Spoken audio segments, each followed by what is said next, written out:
Hey guys, welcome into our Midnight Mayhem live stream. You'll notice that so far Aaron and Gooch aren't in yet. We're going to wait a couple minutes here. Also wait to get some viewers in here.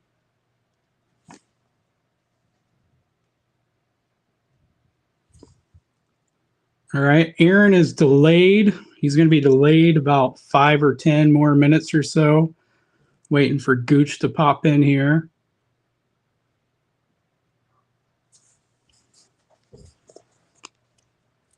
So we can go ahead and chat. You why don't you guys let me know what was your most surprising thing of the schedule release? How about that? We can start there as we wait for Aaron and Gooch to trickle in here as they get off work. I see that Holly's in here. Holly, I'm surprised you're still awake. I know we've been following each other from reaction video to reaction video, or reaction live stream to reaction live stream, I should say. Again, for those joining us, I see Wink's in here too. Aaron is a little bit delayed getting home from work, and so it's going to be a couple more minutes here for Aaron to jump in. Still waiting for Gooch, but usually Gooch has to sneak out middle of work, even this late at night. Hey, Oregon. At least Oregon, you get what? You get 2 hours, right? So it's only 10 p.m. there.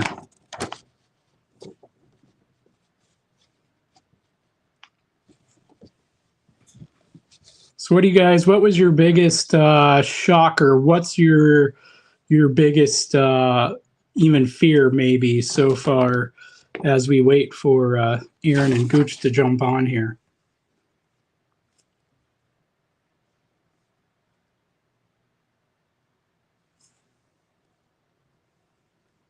Ollie says regarding playing the Bucks in the first 4 weeks. Yeah, and we didn't, we had, even last year, we started out with kind of a doozy there, right? We had the Ravens. We started out with the Browns, if I recall correctly, and we had the Chargers and Ravens in there. Those might be mixed up, but in that first 3 weeks, I believe we had Browns and Chargers and Ravens last year to start our season off. So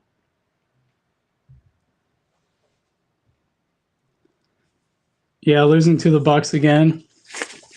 You know, here's the interesting thing. Like, Bruce Arians was shown by analytics last year to be kind of towards the back end, middle-ish back end of coaches with their decision makings last year. So I'm not sure if that is going to be a positive or negative, going from Arians to who they hired, Byron Leftwich, or no, they went back with Todd Bowles, right? So yeah, that's going to be an interesting one. I feel pretty good about that one, though. I'm not too concerned about that one anyway. Wing says, bring on the Cardinals.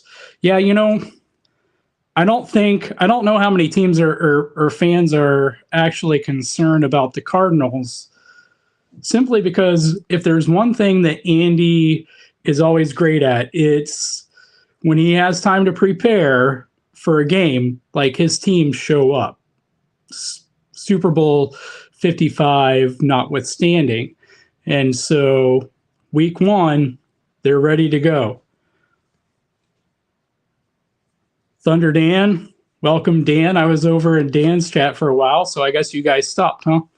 5 playoff teams in the first 7 games last year. Yeah, it was insane. And if I recall correctly, the Bills and Bengals last year had the 2 easiest, or 2 of the top 3 or 4 easiest.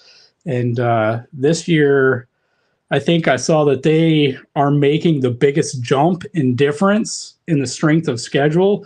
So it'll be interesting. I know there's a lot of very confident Bengals fans and Bills fans out there. I think I'd probably feel a little more confident if I was a Bills fan than a Bengals fan.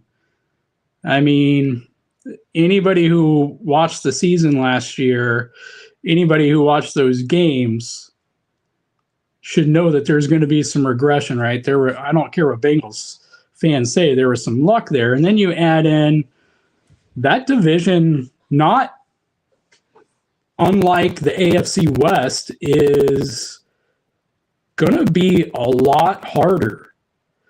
The Ravens had basically their whole team injured, and they were still, one game away, right? It was the Green Bay game by 1 point, if I recall correctly, from making the playoffs. I believe that's correct. Someone can correct me in the comments if I'm wrong on that.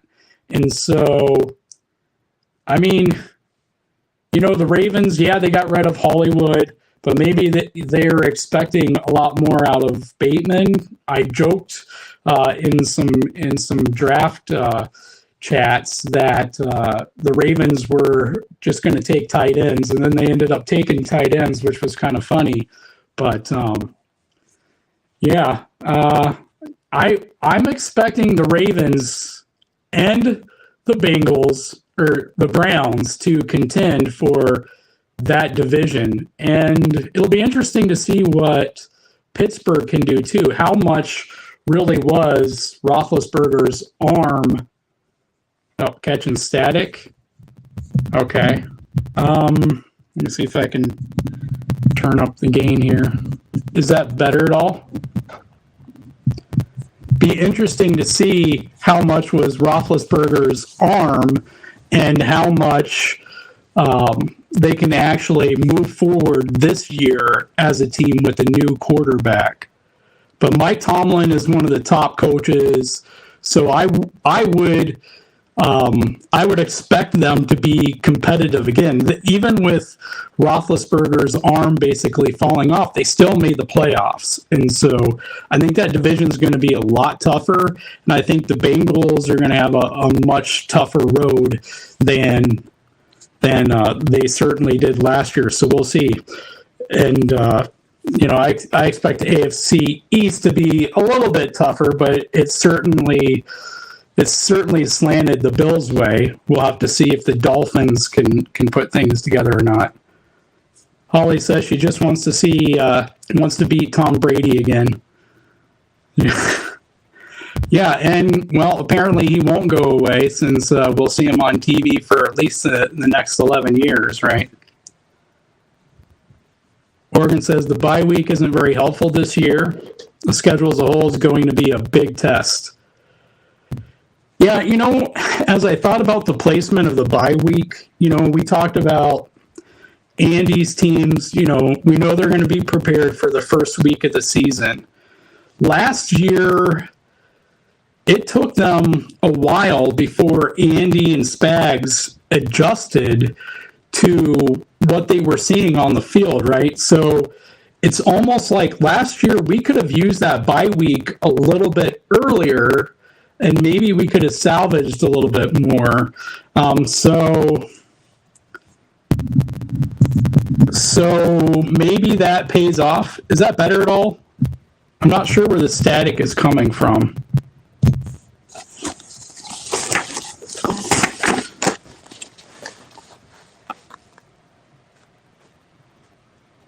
But yeah, so for that reason, I think the bye week might actually work out in our favor.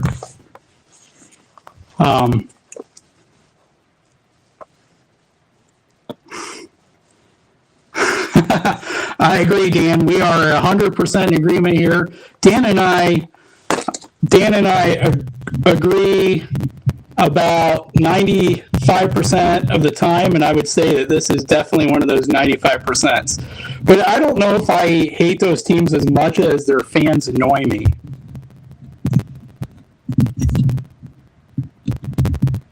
Let me know if it gets better or worse. I'm not sure what the problem is here. Yeah, Holly says Chiefs had the bye later in the season the past few seasons.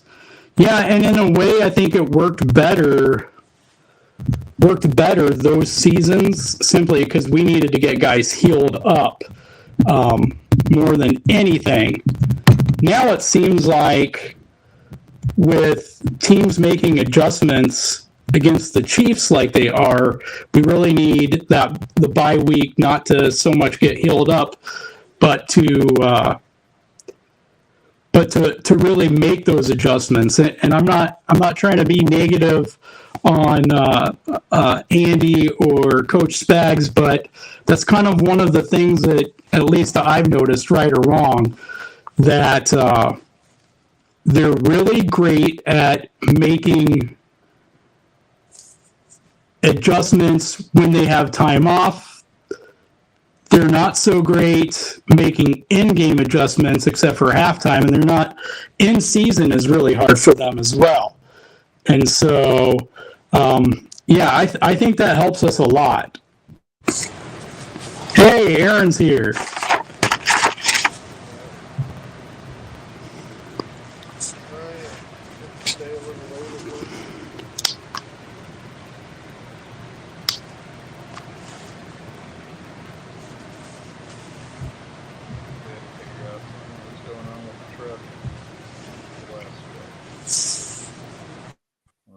People forgot to scan something. Did I cut out? Hey, you're here. We are live.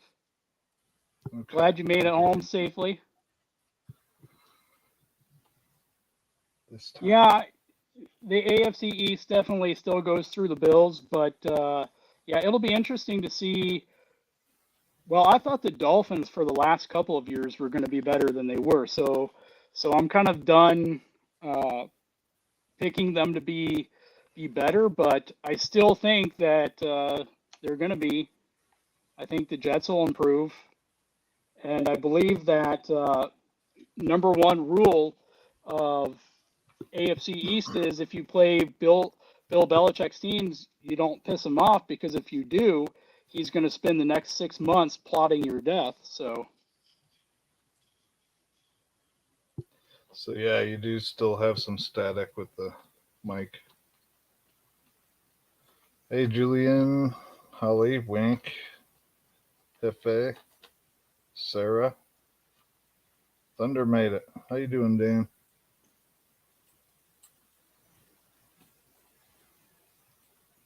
Yes, please hit the like, subscribe, ring the bell for all notifications. What have we been over? I haven't heard anything about we have just we've just been doing chat right now, buying some time, waiting on you to get home. I didn't want to have to go over stuff 2 or 3 times. I have no clue. He hasn't been in here yet. At least I called you and let you know what was going on. Yeah, Julian, it'll be interesting to see now that he's on is this his 15th farewell tour?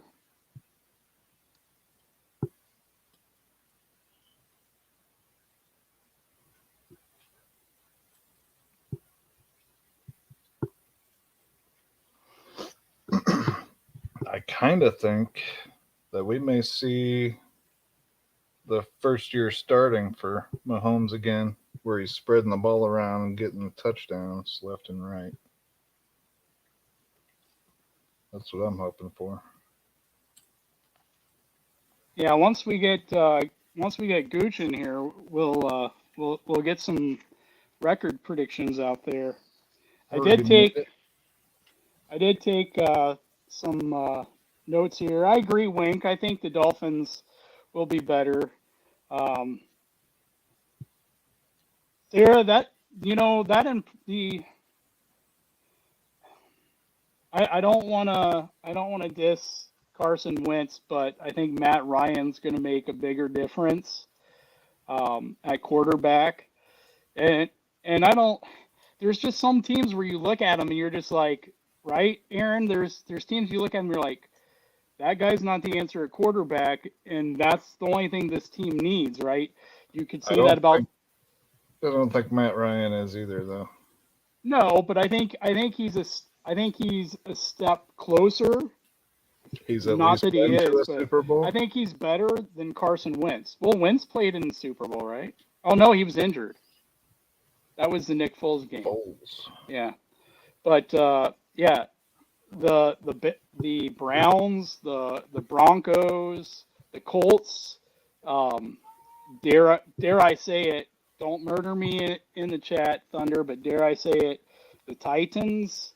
There are some of these teams, the Vikings. You know, where if you put a quarterback like Pat Mahomes on their roster, you know, all of a sudden they're like, well, I mean, just like the Chiefs. But anyway. Get him, Danilo. Wink does it to himself. Yeah. Thank you, Dan. And I don't know that we have anyone in here that isn't already a Thunder Danimal, but if you're not, make sure you go over to Dan's page. He needs what, about 250 or 60 more subscribers to hit that crucial 1,000 subscriber mark.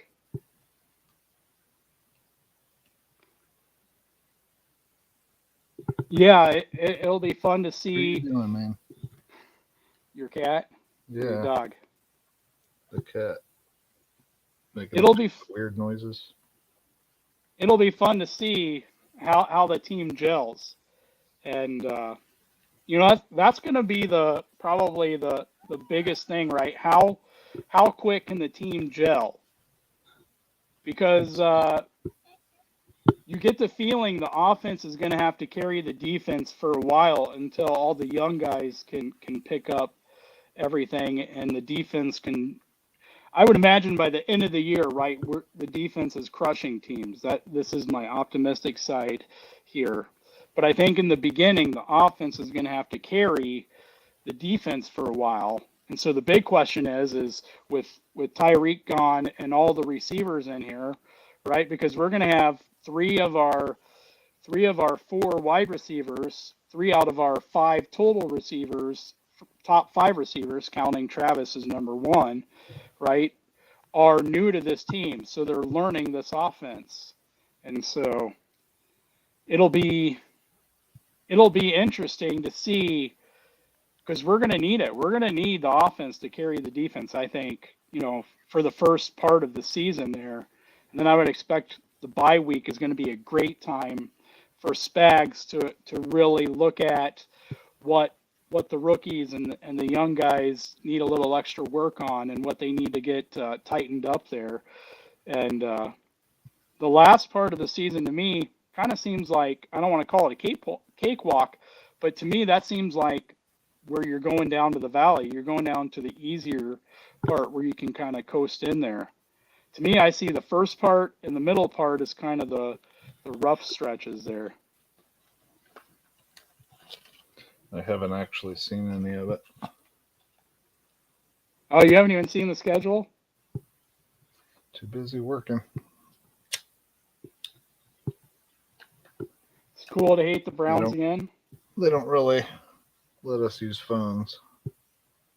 I guess somebody in the company died using their cell phone on a forklift, so it's really not allowed. Is this still really bad? Because if it's bad, I'll just cut out the mics and I'll switch over to my headset. That might be a good idea. Okay. Well, Aaron, you can talk for a few seconds here, and I'll. About what? Just go on. Go ahead and hit the chat. My dog's supervising us, or my cat. Yes, I said dog. Oh, lady's staring at me. Okay, what's Sarah saying? Is that better? Colts better defense, or worse? Better. Colts defense is much improved. Getting Gilmore, Yannick, McLeod, and possibly Bradbury, along with Blackman, Moore, Leonard Buckner. And Pay? Yeah, Quiddy Pay. Quiddy? Yep. Yeah. Hmm. I was actually I was pretty concerned about the possibility of facing the Colts in the playoffs last year. Um, I'm a lot more hopeful with the players that it looks like we've collected that we're going to do a much better job of stopping the run.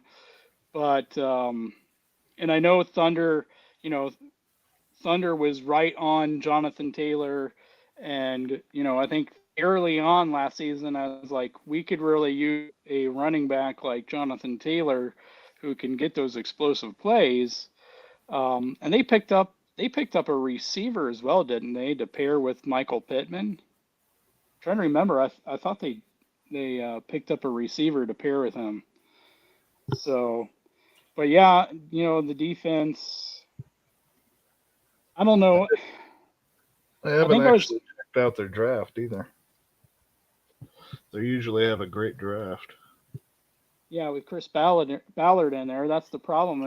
Is yeah, they probably did because Chris Ballard thinks, I think, fairly similar to Brett Veach, and so that they're kind of picking from the same pool there. But I think and I could be wrong on this, Sarah. We'll find out. But I think I was more concerned with the offense last year, and I think this year I'm more concerned with the offense than the defense. But yeah, I'll leave it at that.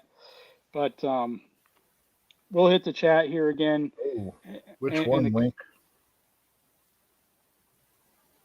Was it the Pierce? what's his name? Did That's they who get I Pierce? think of. That does seem right. Yeah, I thought that they had added a receiver that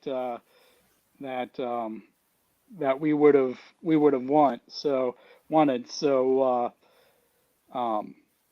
yeah, some of the notes that I took from the schedule, Aaron, you haven't even seen it yet. Jelani Woods, yeah, I had him as my top tight end on my RGR board that I did for Ryan Tracy. I really like Jelani Woods, and even though it would have been more of a luxury pick for us, probably kind of like well, maybe not as much as the Clyde pick was because Travis is starting to get up there in age, but I was really interested to see what he could do in our offense. I think he's going to be a good player. So, yeah, I think the Colts and the Titans, those are going to be some hard teams to beat. Um, I think I would probably give the edge to the Colts right now. No offense to Tannehill, but and the Titans defense is always going to bring it. It's going to be fun to watch those two teams battle it out. I'm glad that they're not in our division, so we don't have to worry about that. But yeah, of course, the big one is not only do we fly out to Arizona week 1 to face the Cardinals, but then we have 3 days rest and we come back to Arrowhead to play the Chargers on Thursday Night Football. Um, so that one's not going to be a lot of fun. And we're not. It's going to be hard in that we know there's going to be some bumps along the way, unless they just they surprise us and there's a lot more vets starting on the defense than what I'm expecting. Um, we're not gonna have much time to turn around and get the kinks out for that Chargers game. And so I think that's going to make it a little tough right there. The Cardinals, you expect Andy to have his team ready to go week 1 against whoever he's playing. And Still so, right. But, I think that 3 days rest and then having to come back and not really having time to get the kinks out is going to be hard. And then what do we do? And then we go to the Colts. So, that the first 4 games there, well, even the Raiders game, is kind of brutal. And I know once they get the quarterback. I know it's easy for our fan base to knock the rest of the AFC West, but the rest of the AFC West is going to be better than we generally think. So those games are not going to be easy by any stretch. Those first seven games, man, it's not going to be easy. Hefe says they ease the rookies in slowly, in my opinion. Yeah, I'm sure to an extent they will. I think some of them will be. I think McDuffie's probably going to start, but yeah, we'll see how they do it. I think if Ingram ends up staying, then it's going to be easier to bring Karlaftis in slower if they want to. I'm not sure that they'll want to with the intensity though. But is back, unless that's only me.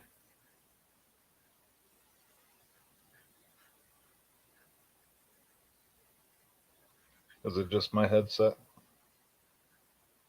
I have no idea. But yeah, I'm getting it pretty bad.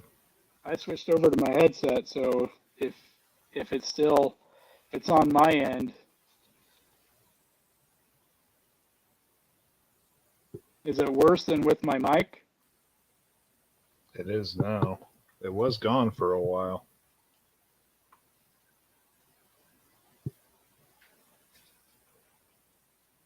We do not love the Colts.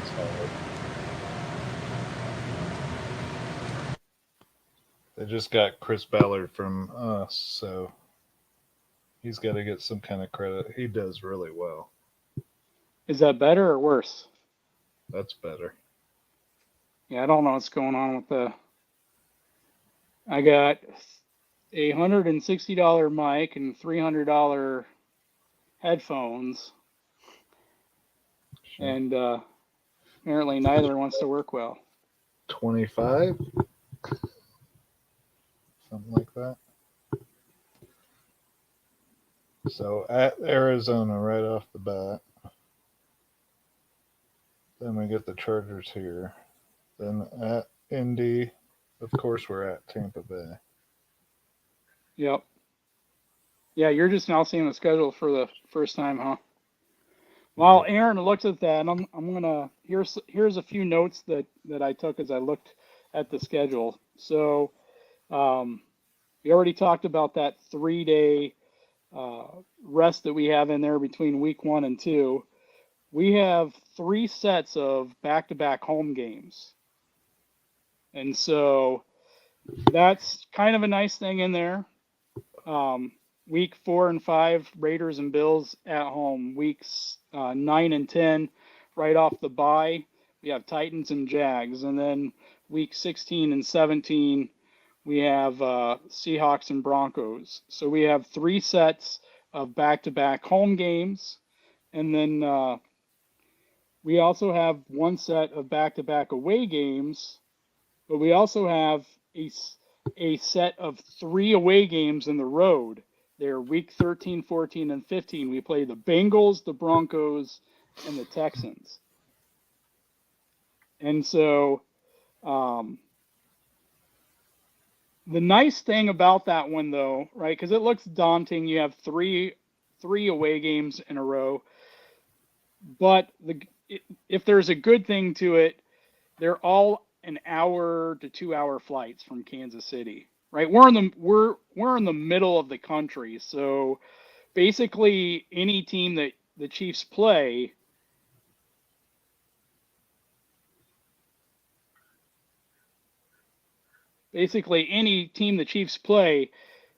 they don't have more than I think the LA teams, right? The Rams and the 49ers, those are 2.5 to almost 3 hour flights. But other than those 2 teams, every other team is an hour to 2.5 hour flight. So it's not really bad as far as the travel part of it. I do like that idea, Danilo. Start Ingram and Karlaftis. Leave Clark on the bench. I'd rather see Herring and Dana and Kando than him. I don't. That's what we do. Right. I don't know if Frank is going to sit on the bench, but I think it's probably more likely that they ease Ingram in, if that makes sense. I don't know. Maybe it doesn't make sense, but because he won't do camp or anything. Ingram and Karlaftis both play with intensity, and I love that. But guys like that, you're going to have to manage them. Well, I mean, Thunder would know better than me because it's easy to, you want to keep some in the tank. So, and Karlaftis, you're going to be going to. This is his first time. He's going to be playing a 20-21 game season. So, anybody see what I did there? So, he's going to have to save some of that. It's a lot different than what he's used to over the last year or so.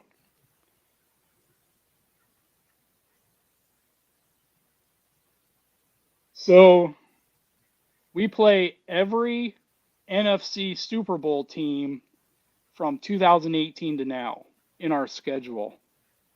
Right? We have the Rams, the 49ers, and the Buccaneers, and those three teams make up every Super Bowl from 2018 to now. But and everybody knows this is a hard schedule, but we're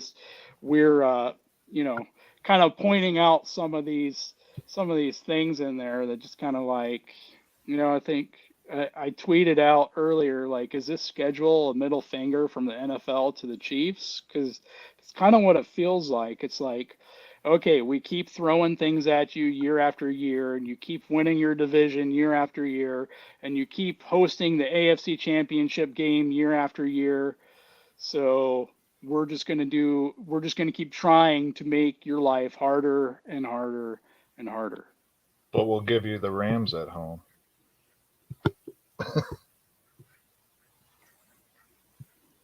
At least there's that, yeah. But they were going to have us after the bye. Hopefully, we get to see Bolton on him again. Titans after the bye. I like that for two reasons. I like the Titans game right after the bye and by week 9 for two reasons. One, we're going to be rested.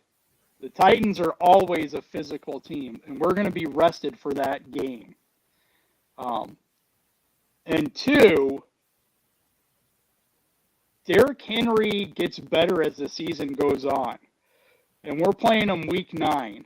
You get to week 12, week 14, week 15. That's where he starts getting better and better and better. So we're getting him not quite about midway through the season. So those are the two. And I'm trying to find the optimistic stuff I can out of the schedule. So, Sarah, we're gonna do our best. I think it's when you get more volume, it starts getting staticky. So don't get excited, Steve. Okay. No more excitement. Tell Gooch to get better? Is that better? Yeah.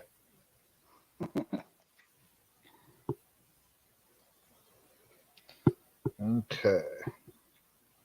The one of the other insights here is we don't play the Broncos at all until week 14, which is weird because we play the Raiders and the Chargers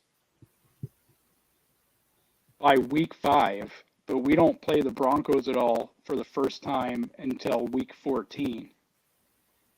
I think they kind of did the same thing last year to us, if I recall correctly. We play them week 14 and then turn around a few weeks later, play them week 17. What does everybody else think of the schedule? How is Indy's schedule? Is that who Sarah is a fan of? Yeah, it looks like it. Yeah, I haven't looked at. I didn't look at any other team's schedule so far. I know they were showing it, but I was trying to just pay attention on the Chiefs schedule here. But so I got a couple more points here, and then we can go back to the chat here. But We play the Colts, the Raiders versus the Titans, and versus the Broncos, all with extra rest. So those 4 games, we get more than the normal week of rest on them. The teams that we play that have new coaches are the Bucks, the Raiders, the Jags, the Broncos, and the Texans. So 7 games out of the 17 games on our schedule are going to be against brand new coaches. I can't say first-time coaches because, of course, Josh McDaniels coached the Tim Tebow-led Broncos. So, and then the Colts, 49ers, possibly, if they start Trey Lance. And the Broncos and Seahawks are all teams that we're playing that are going to have new quarterbacks this year. So, I mean, that's, that'll probably have some effect on those games. And yeah, those are some of the notes that I have on there. I like Sarah. Sarah, welcome to the channel. Yes. I feel like you're an adopted Chiefs fan. So, well, it's your second favorite team. Right. You can stay a Colts fan when we're not playing you guys, but I feel like you're at least an honorary Chiefs fan. But I do agree with this, Danilo. They probably are giving him time. Right. I kind of thought that same thing.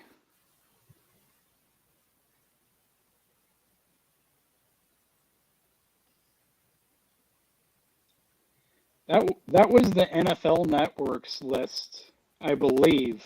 Warren Sharp Football had ours as the hardest strength of schedule, wink. So I'm not sure what NFL Network was using. Actually, I saw their list, and we're actually tied for 4th on NFL Network's list. But like I said, Warren Sharp Football and DraftKings, I think, both had the Chiefs as having the hardest schedule. Let's just keep that comment up the rest of the stream. That might be my favorite one. Other than maybe this one. All right, I won't talk. It is all the static. So, what is Are you getting static now? Schedule? Yeah. So it doesn't matter if you're excited now, apparently.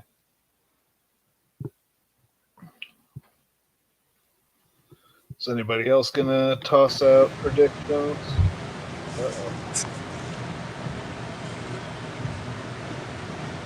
Oh, I hear like white noise. There he is. Now you're not even gonna show your face? Boys. It's a little rough today. I've had work, you know what I'm saying? The face is rough? Okay, so you are considering everybody's feelings. Yeah, he's being very considerate. Yeah, if it was you two, I wouldn't give a care, you know what I mean? Y'all could be sick for all I care, but I'm not going to do that to the rest of the people. Gooch, have you had a chance to look at the schedule? I took a glance at it. I did. I also heard my man Thunder Dan say 14-3 was the floor. Thunder, I'm thinking maybe 11's the floor. I think 11 is what Holly said. I think anything over 11 is gravy. I think 11. Okay, let me preface my comments with this. I think 11 is about what we get if we keep as many young people as I think we're going to keep. Well, how about this? How about we go through each game and we'll pick the wins and losses. Before we do that, though, Sarah, since you're our resident Colts fan, why don't you give us our prediction for Week 3, Chiefs at Colts? Hang on, Sarah. Do you only think Josh McDaniels is a clown because you guys lost Deflategate? Does it matter, Gooch? It's a great statement. I mean, I don't agree. That Josh But it's a McDaniels great is a clown? statement. I think he's a crappy head coach. I think he's an offensive. Yeah, he might be a clown. It's You a think little bit, but he reminds you a lot of Belichick and Saban. He doesn't really say much. He kind of just does his thing. The only difference is when he was with Denver, he thought he was right all the time, like he was Belichick or Saban. And I mean, he did draft Tebow. So, He did win a playoff game with TiVo.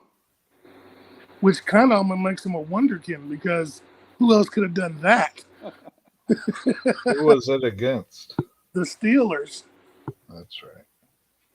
We have talked about this before.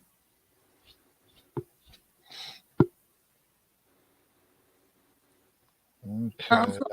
sorry, Sarah. Do you think they're going to win? You might have scared her off, Gooch. Story of He my didn't life. even show his face, though. Sometimes my voice is all it takes. My mom always said I had a face for radio and a voice to shut up.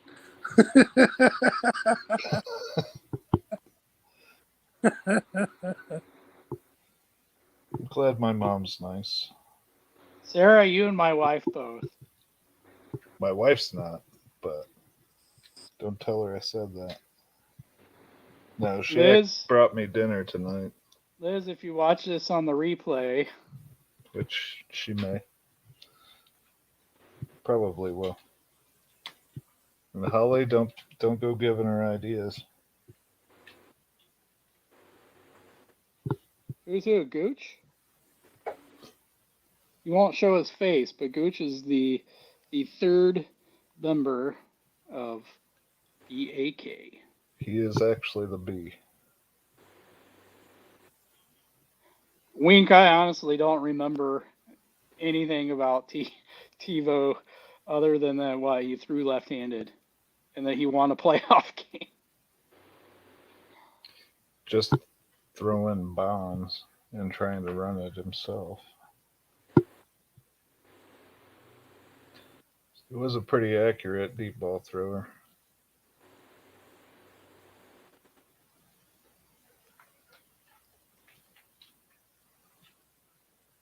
Oh, really? I didn't realize it was with Emmanuel Sanders, Antonio Brown, and Mike Wallace. Good night, Holly. Get some rest. Have a good one, Holly. Thanks for coming. Thanks for joining us. I'm sure you're as tired as I am because I think we were at all the same live streams tonight. So wait a minute. What do we come up with as far as record if we're on week 3? Oh yeah, Sarah. How many of y'all said What? no? Colts should be a good game. I was just asking Sarah what her prediction was. Colts. This is what she said. Close. I think we lose by 3 at most. I could see that. It ought to be a close game. So what are you guys thinking? 3-0?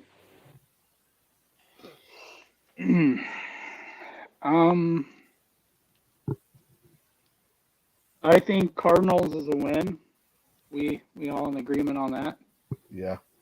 Cardinals is a win. Chargers, I think, is harder, Gooch, because it's 3 days rest and it's game 2. Chargers is a win? And That's 2-0 for me.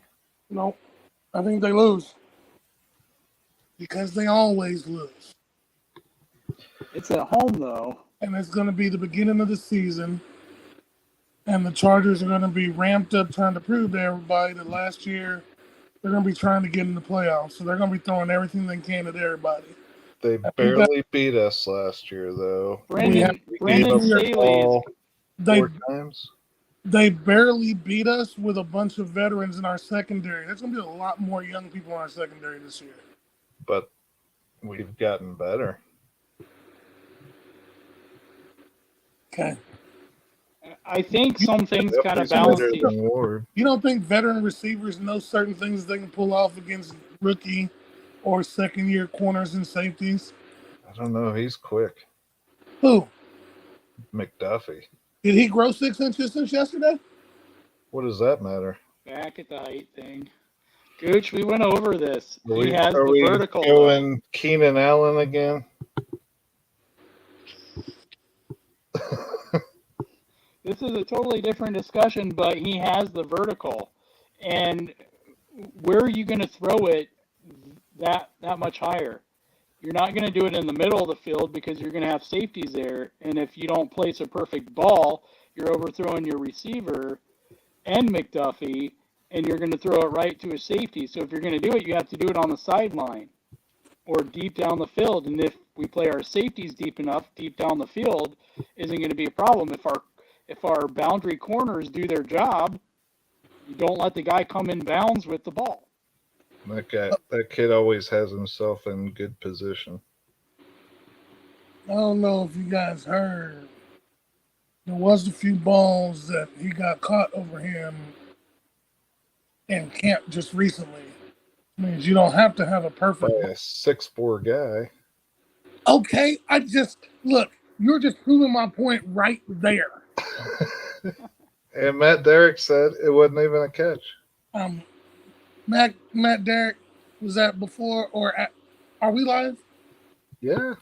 Yes, we're live. Matt, you're a great guy, buddy. You're a great guy. I don't think Why does that sound so sarcastic? I don't think you have to worry about Matt Derrick watching this channel. I don't need Probably not. anything getting back to anybody.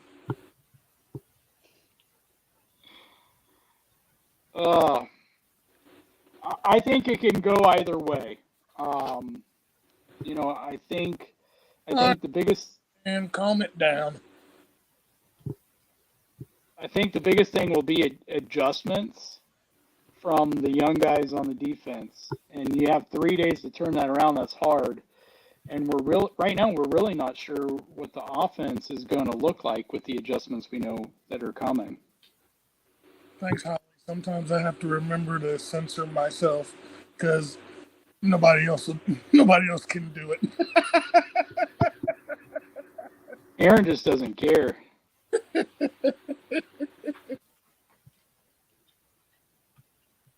It is, But I've got a lot of it, so I have to remember to keep myself quiet sometimes. I'm going to go ahead and say 2-0 because it's the home opener, and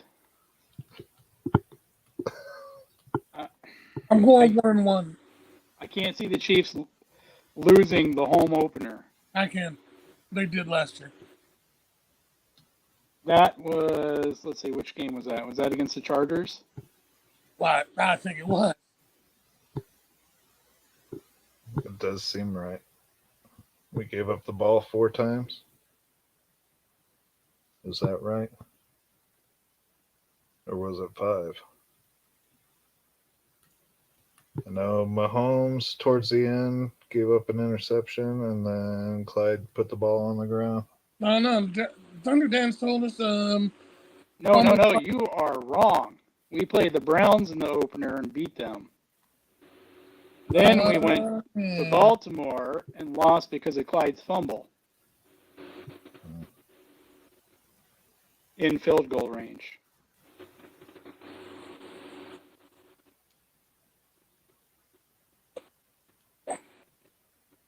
I agree with Hefe. I don't think the extra inch or 2 or so is going to matter that much. Who the hell's Peterson? He means Peters. Marcus Peters. Oh, Patrick Peterson? Marcus Peters. Marcus Peters and McDuffie, I think they're about the same. They create turnovers when they shouldn't. They gamble a lot. you have to give Peter some credit. He was right a lot more than he was wrong, and he gambled a lot.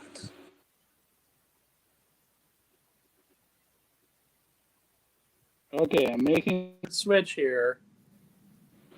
I'm now using my iPad microphone. Is that better at all?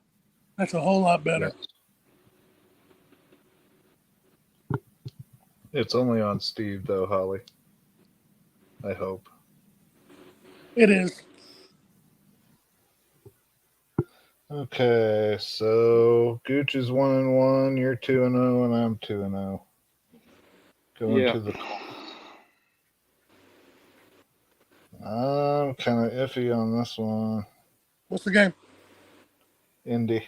At Indy. At Colts. Ah, that's a win right there. It's still Matt Ryan. Just in a different uniform. I'm inclined to agree. He can score points. The defense just always gave it up. Now let me remind you, Gooch, and if Thunder's still in the chat, he can, and Aaron can vouch for me on this as well. During our picks pool last year, every week you said the same thing about Matt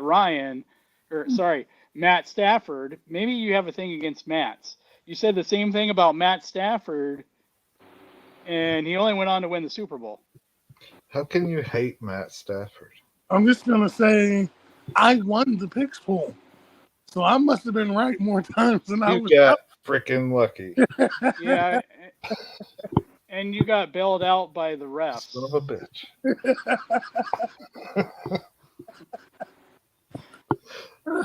I'm just saying. I told you my philosophy. Doesn't mean you're right about this.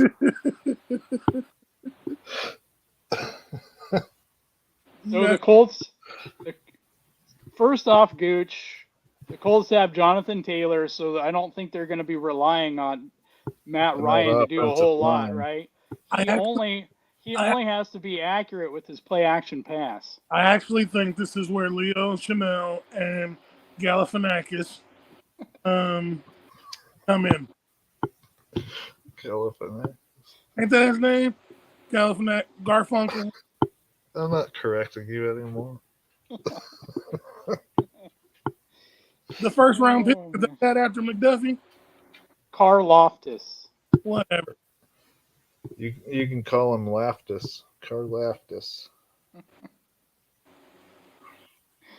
It is spelled that way. Man. Anyway, go ahead, Gooch. Karlaftis. Whatever. I think. What is that? I was about to click it. I don't know what that means, Danilo. He thinks I'm nuts. I can't tell what the face is.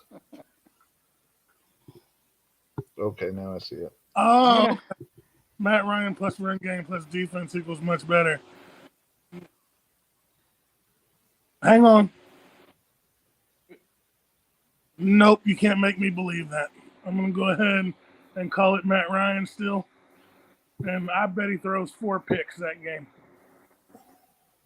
So he has what did we figure out? He has Michael Pittman and was it Alec Pierce, right? Jelani Woods. So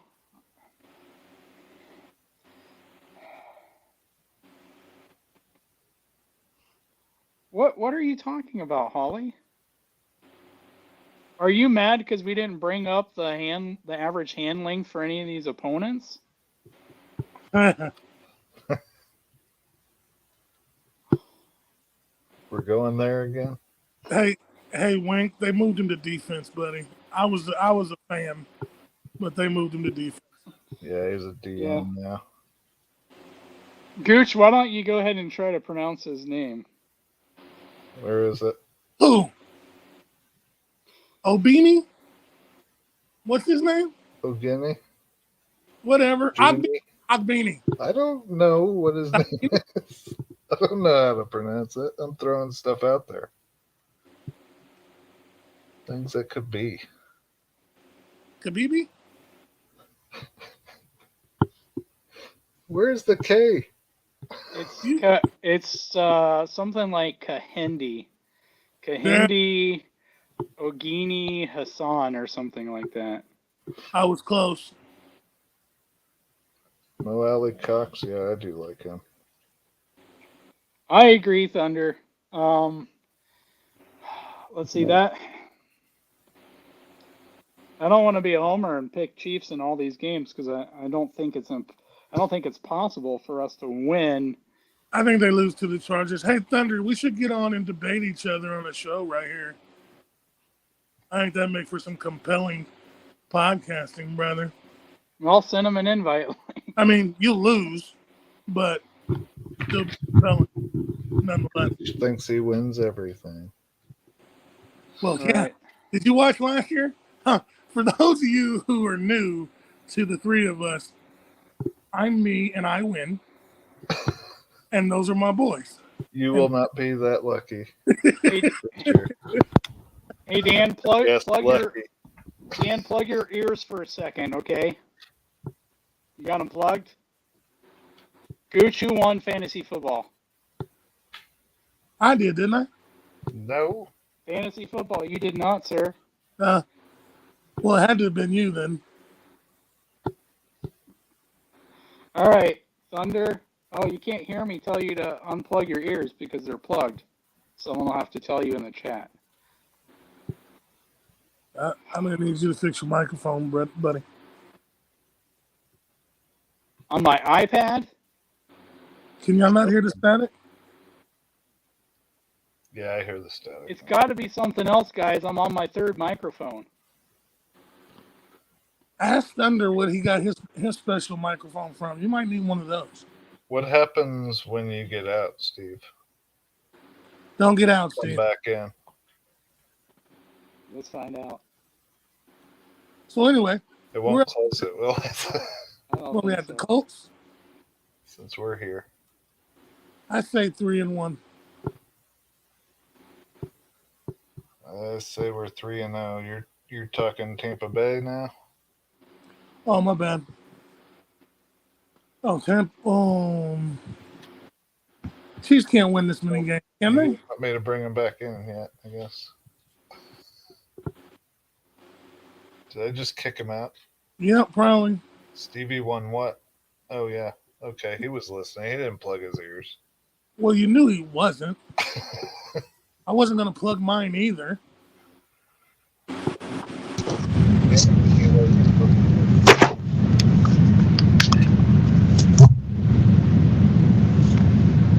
Hi, Stevie. Is it just me or is anybody waiting for Stevie to go? Can you hear me now? Did that make any improvement? No. It's a lot of improvement. So far. What? A lot of improvement? It's got to be something with StreamYard because seems like I went from I have a Blue Yeti microphone. It's a $160 microphone. Then I went from that to my Bose headphones that are $300, and then I went to the iPad mic. So if it keep falling, it's got to be something in StreamYard or my iPad. So the fourth thing I could do is switch over to my iPhone. Thunder uses an Elgato. Have a problem. What's that, Gooch? Sorry. Thunder uses an Elgato. The cat? Is that the thing in that movie with Stifler and The Rock? Ah, could be. Is that nice mic that he opened on camera on one of his streams? I remember. I have no clue. What is that movie called? It's got the crazy Irish guy. The pilot. It's pretty funny. I have to listen to Thunder Den because I can't listen to us after we do this because I don't like how I sound. So when I open up in the morning, I listen to Thunder Den's stream from the night before, and then I just kind of yell at him that it's the wrong take, but he can't hear me, and it's over. So I'm just kidding, Thunder. All right, I'm going Chiefs win against the Colts. We have 10 days between Chargers and Colts, so we got a little extra rest. We got some days to fix any tweaks that we need to, that they can get coached up after the Chargers game. So I'm at 3-0 right now. Me too. I'm at 2-1. All right, Now so we're at Tampa Bay, yeah, at Buccaneers. which with the guy that just won't die, or however you want to say it. That's how I choose to say it. I think this is where we start to send him off into that good night. Like, I think his career's over after this. I'm 3-1. I think Spagnolo sends the Hounds to remind him of that butt kicking we took in the Super Bowl, only in reverse. I think Brady starts thinking retirement after that game. I'm 4-0. How long does it take him this time to come out of it? Is he gonna do the Jordan? He's gonna be paid a lot of money to broadcast games. So I don't think so. What is it? 25 million a year? No, it's I don't 30. want to see him. 30, 35, whatever it is. I'll have it on mute at all times. Thunder Dan said 3-0 going into Tampa. I say 2-1 going into Tampa. Come out of Tampa 3-1. I just question, will the NFL let Mahomes win this game?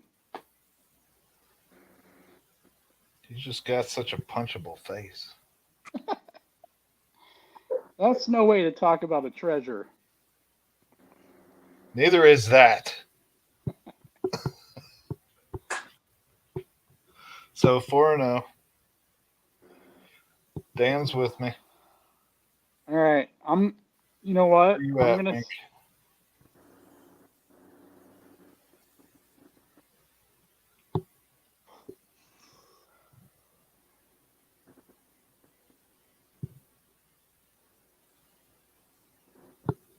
All right, I'm gonna take the Chiefs in that game too. I'm at 4-0. Okay. On to the Raiders at home.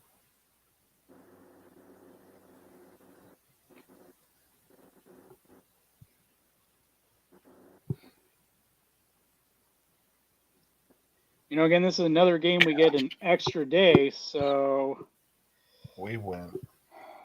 5-0. you know, there's always one game though that we should win that we lose, and I'm kind of concerned about one of these next two. Just so everybody knows, Steve and Gooch are in love with Carr. We're not in love with Carr. We're just not blind by our love for the Chiefs to give an objective opinion on Derek Carr.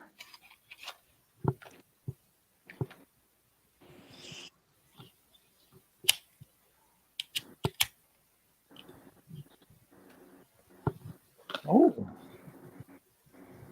What do you got, Gooch? What is it, the Raiders? Yes. Raiders. At home. We are at home for this one. Raider week 5. I think that's the first 40-point game we put up.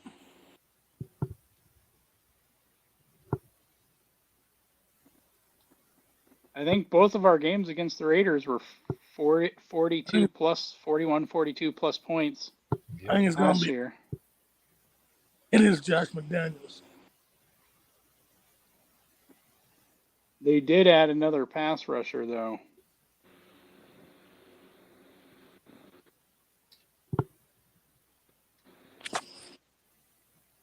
I agree, Thunder. I think that line that we've got is going to be ugly. I think they got another pass rusher, but I I was going to say this in the show, and I still am. For those of you that are watching, think about this. You ever watch The Rundown with The That's Rock? it. That's the movie. That offensive line at the Yo beginning, Gato. quarterback. You ever Go watch ahead, it? Gooch. Yep, we watched With it. that offensive line when he's trying to get that Super Bowl ring from that quarterback. That's what Brett Veach has built in Kansas City. Like a whole lot of big, mean men. Like I think Kennard is going to be nasty. It's just going to be vicious.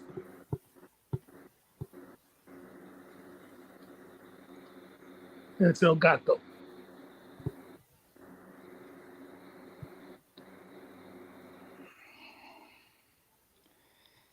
My heart wants to say we're 5-0 at that point, but my brain tells me we're probably more like 3-2.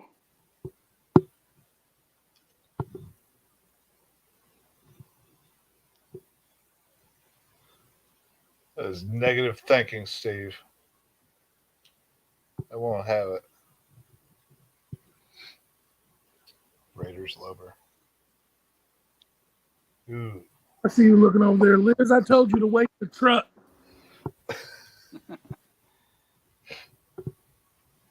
Quit saying dude.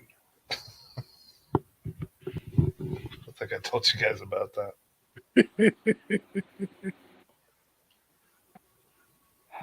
I'll let her tell it.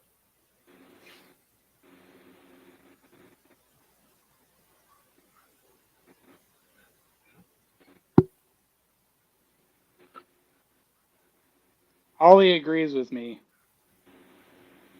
I bet her heart believes 5-0 as well, but her brain says 3-2.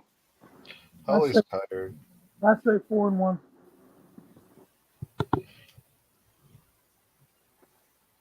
I'm at 5-0. Man, I could see it, Wink. I think we have a better chance of going 10-0 after the bye than we have of going 5-0 the first 5 games of the season. Wait, what was that? So I think we have a better chance of going 10-0 after the bye than we have of going 5-0 the first 5 games of the season.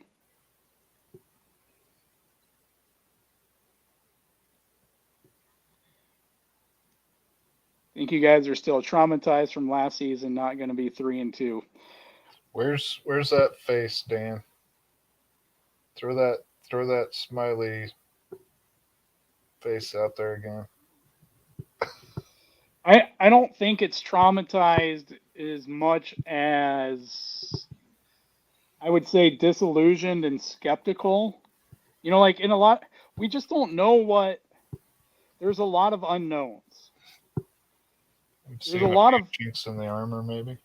There's a lot of unknowns, and so it's not that I'm not optimistic that some of those unknowns can be in place and things can be well by then. It's still an unknown, though. Yes. Holly?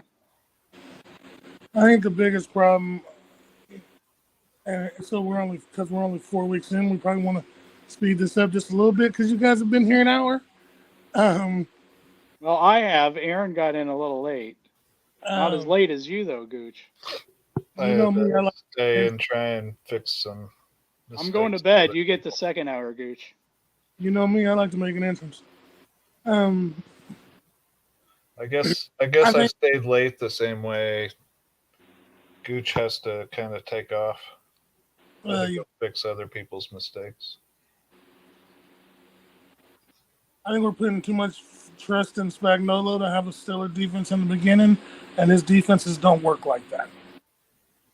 His defenses are rough in the beginning, and they get better as the season progresses. That is a good point. I'll give you that. And that's why I think... And that's with vets. The Cardinals and the Chargers have the best opportunity to get us early in the season. Don't worry, I'm not, Holly. I think we win the first game against the Cardinals on just raw emotion. And I think the second game, because it's on 4 days rest, and those young guys aren't going to be used to that. I think that's where Herbert attacks them. I could easily see 2-3, 3-2 going into the Bills game. We're 5-0 going into the Bills game. I think there's some trade-off there, Gooch, though, and I'm sure Thunder will say something in the comments here if he disagrees. But there's a little give and take. Last year, it was vets, and they know the defense, or they're learning the defense, and they're working out the kinks as the season goes on, but they're not as athletic. We have more athletic players now, and so while the cerebral is going to take a while to catch up, they're still going to be able to make some plays based off of that athleticism, and I think that'll help them a bit until they can get up to speed. And so I think that's the defense side. And Dan brings up a good point here on offense. And as you weren't here, Gooch, earlier, but I said I think the offense has to carry the day for the first part of the season until we get to the bye, and Spags can really, the coaching staff can really help these defensive rookies get to where they need to be. But some of them, right, our first round picks, I think they took them specifically because it shouldn't take them as long to get to game day ready. And I think we're going to see that with McDuffie and Karlaftis. They're ready to go as close to game one as possible. Was he here when I said you guys loved Carr? No, I don't think so. Hey, Gooch. Quit loving Carr. Who are you lying to saying I love Carr? What? I am not ignorant to the fact that Carr is a whole lot better quarterback than him. And the fact that he may be the fourth best quarterback in the NFC West, he would be the second best quarterback in most other divisions outside of the NFC. I disagree, but what?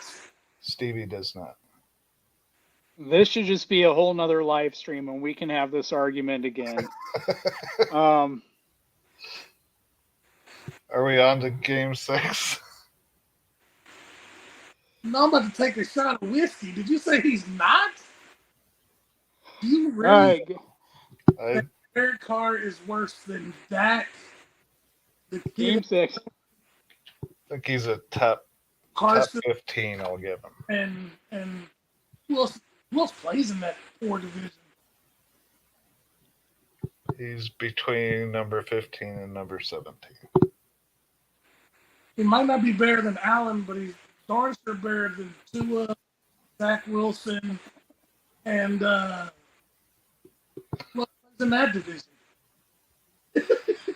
I've got Tua above him. What? Yep. Get off. All right. Another live stream. Week 6, Bills at Chiefs.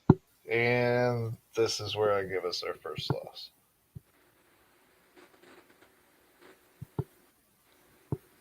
So I'm at 5-1. The Bills definitely improved. They're coming into Arrowhead again.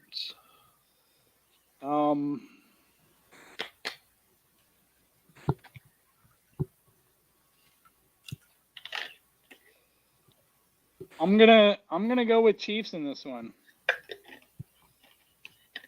Against who? The Bills. I think the Bills win. And hey, Thunder, the only reason why I have the Chiefs struggling is because of San Diego's been together, and I think there's going to be a little disconnect on the 4 days rest, and they're not going to be able to bring the same in game number one. Are you afraid he's going to cuss, Steve? Is that why you keep blanking him out?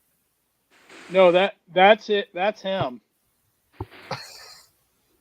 Gooch, the Chargers, who aren't in San Diego anymore, have to come to Arrowhead. One.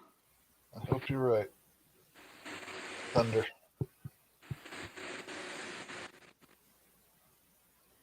I forgot my two. And we Added, have back from added two. Oh, that's what two was. Two, they're going to be injured. You forgot the Chargers are going to have like 15 guys injured by week 2. It's an annual tradition. we here at Back Talk do not wish harm on any NFL player. Look at I thought we got away from the our first public service announcement for the yes.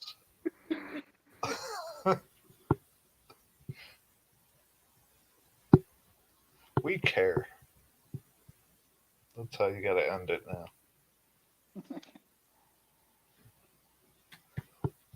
We will punch them in the mouth in the playoffs. So,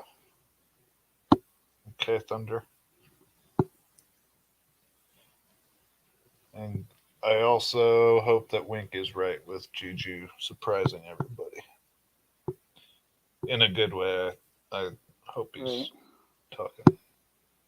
All right, we got to speed this up, and I know I'm the slow one here.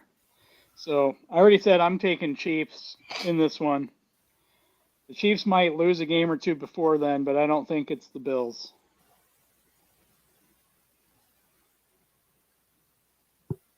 Good, you're on mute. No. All right, so we lose this one. 4-2. 6 games in, record scoring. Okay, I've got us at 5-1. All I heard him say was lose. And then Week 7 at San Francisco. I actually have us losing this one too. 5-2. I do not. I think I'm tired of hearing about how Kyle Shanahan's a genius and Andy Reid puts his foot on his throat and stomps a muddle in him and walks it dry. I like it. Holly put 53 names in a hat and draw 15 of them. I don't know though. The Ravens might have hired away the Chargers medical staff and training staff the way that their season looked last year. I have this one as a loss as well.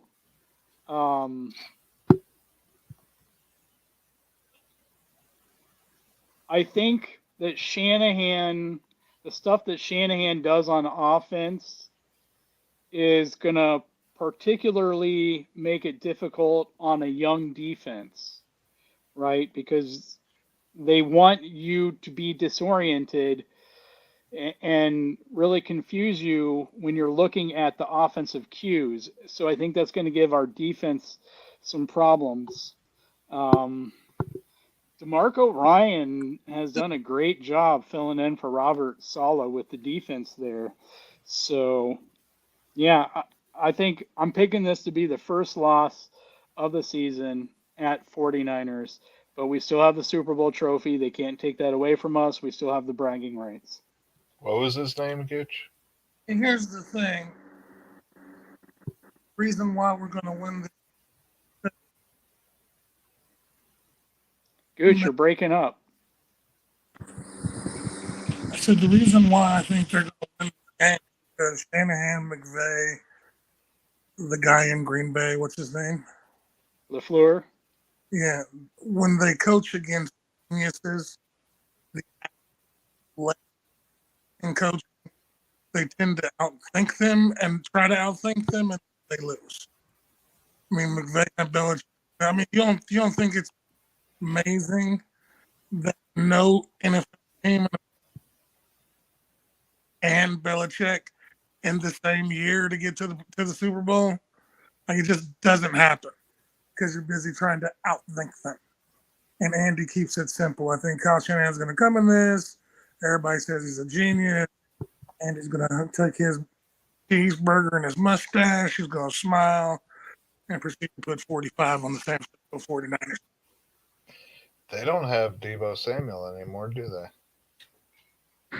Yes, he resigned. He said he was going back. Okay, never mind. Did he? I missed that. He is most of their offense. Yeah, he had took all his stuff for 49ers on Twitter, but then put it all back like last week and said he was going back. Okay, so now we get some rest. And then we get to go watch Bolton and Chanel beat up on the biggest running back in the league. Yeah, I think I kind of laid the groundwork for this one earlier, but I have the Chiefs beating the Titans. It's a home game. It's only midway through the year, so Derrick Henry he gets better as he gets looser as the season progresses, and it's after the bye week. Or he's already hurt by then. It's become a huge cliche by now, but it's usually true that take an Andy Reid team after the bye week. For me, I think it's crucial there because that's where Spags and the coaches or the players get to exhale and the coaches get to go to work and really work on all those things that all the rookies, needed to tweak and learn. So, and it's a home game. So for me, those three things, or maybe those four things, I don't remember, but to me, those are the reasons that the Chiefs beat the Titans in Week 9. So 6-2 for me. We win.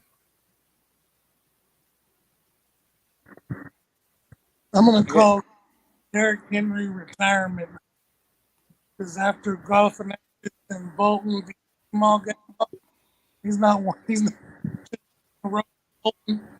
He's not going back to Who in Bolton? Galifianakis. Galifianakis. You know that he's now. that Galifianakis still has a channel. Like he's still making videos or something on TV. Fern? The thing is, right? He looks the same except for he has a creepy little mustache, because he's not a kid anymore. But anyway, we're off topic, but it's almost 1:30 here, so I'm tired and I tend to do that. But yeah, join us in the gray. What, Aaron? Did you give your pick there for Titans? Yeah, we win. Wait, what did Goose say? At that point, something about Galifianakis. He got me off topic there. All right, so I have us at what did I say, 7-1? I don't know actually on your. All right, Week 10. We have another bye. 7-1. Man, I don't want to say that. You got to remember that this is a team that beat the Bills, right? They beat the Bills. They beat the Bills last year, didn't they? Hey, did you know his name was, what is this, Karlaftis? Karlaftis. Loftus. Whatever. It's not how it's spelled, Steve. From his own mouth is Karloftis. Damn Greek. But the Jags beat the Bills last year, right? And that was with Urban Meyer. Urban Meyer, who didn't know was it Aaron Jones or Aaron Donald? He didn't know who Aaron Donald was. This guy was their coach, and they still beat the Bills. So I'm not going to overlook the Jags at all. I also like what they did. I am. In the draft for the most part. Like their defense is not going to be easy.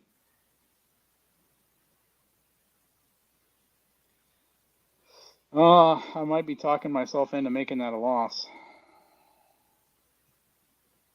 Kind of sounded like you were. Get him, Danilo. Well, Jim, some of us have channels that can't be monetized, so that can't be the reason we talk to Holly.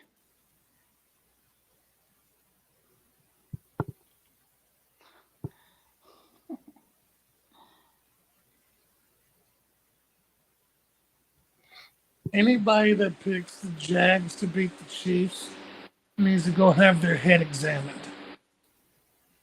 I'm not even going to watch football that week because I'm sure that's going to be a win.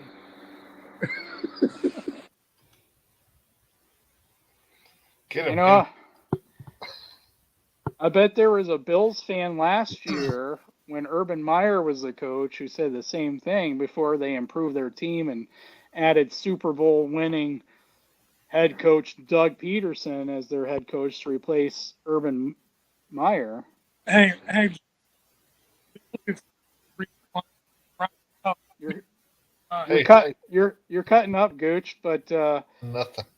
I think the gist of what you said was you're always right, even though you're always wrong. this is true. I was just going to. Jim, I'm a little curious. Hey, Jim, a lot of people could say that's the reason why Ryan talks to me on RGR. How did you find this? This channel isn't monetized, and Holly and I are personal friends. I don't think that's the case. No. True, Wink. We've had her on a few videos. She's a nice lady.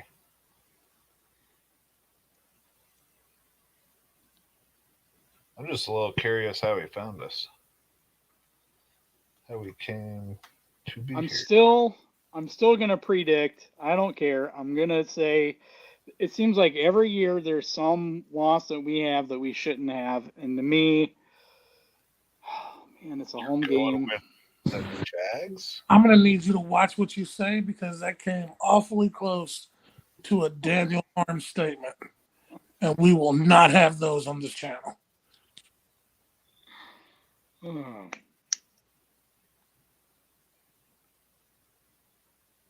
You guys are trying to peer pressure me into this.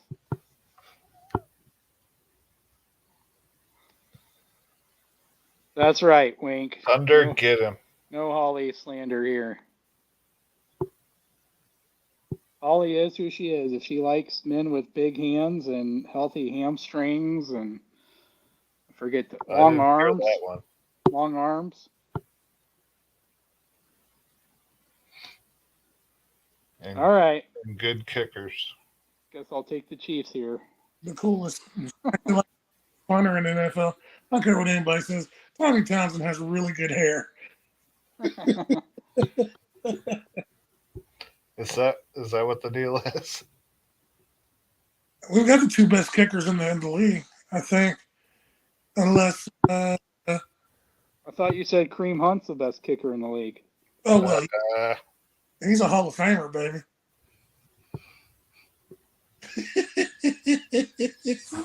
So wrong. Oh. But funny. We got a special guest who woke up.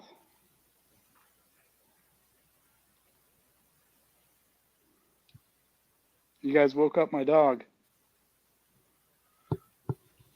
We shall call him Mini Keys. Week 11 at Chargers. I guess this will go. That's a win. I've got 7 and what was I? 7 and 2? 7 and 3? 8 and 2. Sorry, 8 and 2. Makes me 8 and 2. I'm gonna go with the loss here. Say we split against the Chargers. It's at LA, and Gooch, I think you had us losing to the Chargers at home.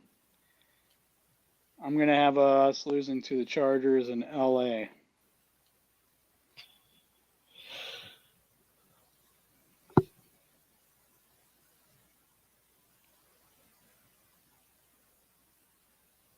So I would be at 8 and 2 as well, Gooch. I'm now going to be 8 and 3. Looks like Thunder agrees. Aaron, you're going with loss in this one as well? If I recall correctly, last year it was already to the next one. Last year it was the opposite though, right? We both won on the road. Yeah. Almost like our teams were way too amped up at home. which can happen. But I mean, the previous year was the COVID year, right? So, I mean, that I don't know how big of an effect that could have played, but yeah. All right. Anyway, moving on. At home against the Rams. I have us losing 8-3. I'm going to go with the win here. You know, Do you hate Stafford now? no, I don't hate Stafford now. I just think that when you look at the Rams team, to me, they match up. They don't match up that bad, especially with Von Miller now gone. I think that was a big help to Aaron Donald. And so I think Aaron Donald, I think he's a one-man wrecking ball, but I think Andy Reid and Andy Heck can scheme to take away Aaron Donald to an extent. Whether they play him at tackle or they play him at end, I think they can scheme for that. And, Pat's ability to be mobile, I think, really plays into Donald's strengths. He's not going to be able to, if he breaks free, he's not going to be able to chase down Pat one-on-one. It's not going to happen. Whereas some of these speed rushers, they can chase Pat down and bad things can happen. So for me, I don't see, and it's not disrespect to the Rams defense.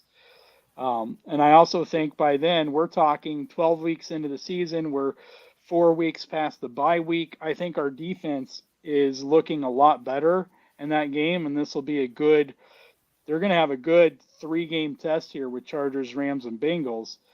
But I think by then we're going to have a pretty good looking defense. If not, I'm really concerned about the way the season looks. But so for me, I'm going to go with the win. Woods and Cup. No mention, huh? Also, it's November 27th. So you're talking about going from playing in LA to playing in Kansas City, Thanksgiving. So I think that'll have some effect on them as well. They're a West team. They're not, unless they make these trips, they're not used to playing in the cold. They play 6 of their games out on the coast. So.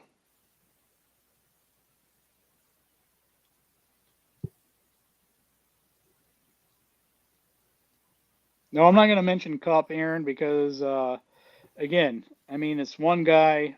I think Spags is good enough at scheming to take away one good player, maybe 2. So I'm not necessarily worried about it. I think our run defense is going to be good enough to where their offense isn't going to be able to really throw us off as much, being balanced there. Now, if OBJ comes back, maybe it's a different story. Ooh, this is like one of those Tyreek race challenges.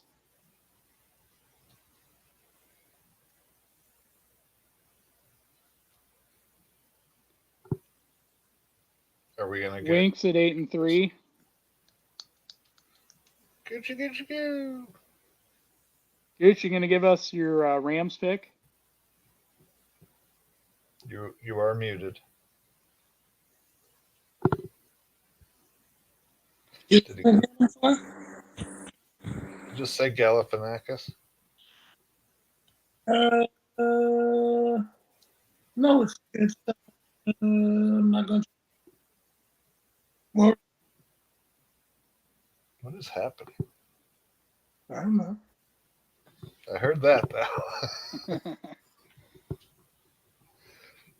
And next week, buddy. You want to take on the great one, buddy? I'll think about it. What game are we on, boys? So I can go ahead and pick this. Rams, Gooch. That's right. I was listening to everybody say this could be a loss, and I think it's not going to be. The thing I said about Shanahan is going to happen with McVay, and he's going to try and get Matt Stafford to duel against Patrick Mahomes as if he was Patrick Mahomes. Now, he could have been if he had more running prowess and he didn't make the stupid mistakes. But I think that we win this one, and I'm saying 9-2.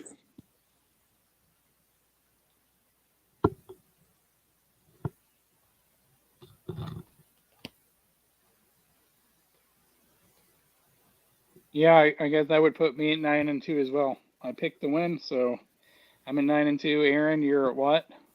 8-3. 8-3 through 12 games. So week 13 at the Bengals again. 9-3. 10-2. I think we kill them too. Oh, I think it gets ugly. I think the backups are in the fourth quarter. Oh, I can't remember the last time that happened. A Raiders game last year, maybe. Yeah, I think there's a lot of Chiefs players and coaches probably that have this game circled on their calendar. Yeah. On the one hand, I think the Bengals actually improved their offensive line and maybe made some defensive upgrades. On the other hand, not that you don't have to play all 60 minutes of a game. On the other hand, if you look at the first half of those games, you see a tale of a very dominant team beating the snot out of another team.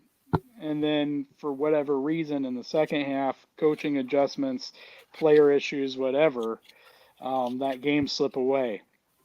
If we run the ball, we beat them. It's as simple as that. If they drop 7 or 8 into coverage again, we beat them. So I have the Chiefs beating the Bengals at Cincinnati. And we are, this is week 13. So what is that, 10-2? Week 14 at the Broncos.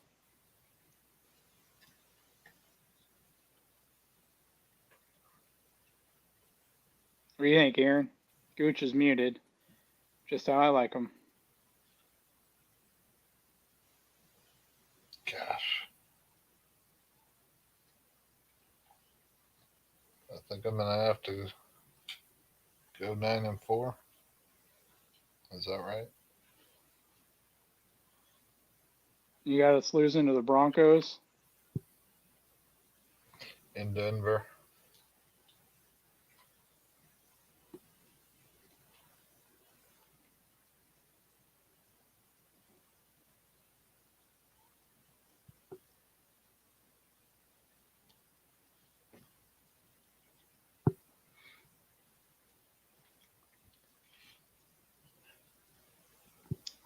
I think you have a first year head coach and Nathaniel Hackett here. Wilson, it's going to be interesting to see how he fits in here. From what I read, the Seahawks brought in their offensive coordinator last year to help try to install that same offense. The Packers offense, the McVay offense, and Russell Wilson resisted it, and he basically said, I'm running my own offense, kind of like Tom Brady does, right? And Paul Hackett was the offensive coordinator in Green Bay and with Aaron Rodgers. So it's going to be that similar offense that Russ was having none of in Seattle, or at least that's my assumption based off of these premises. So I know that there's going to be a lot of juice in this game since the Broncos can't beat the Chiefs and, everyone's putting a cape on Russ. But let's not forget, he's not that tall. We've invested in making our defensive line taller. Right now we have no idea what's going to happen with Jerry Jeudy, and they do have good receivers there. But yeah, I think I'm going to give the Broncos a loss. I'm going to keep it going. I'm going with the loss for the Broncos. Chiefs win. Gooch, what do you have?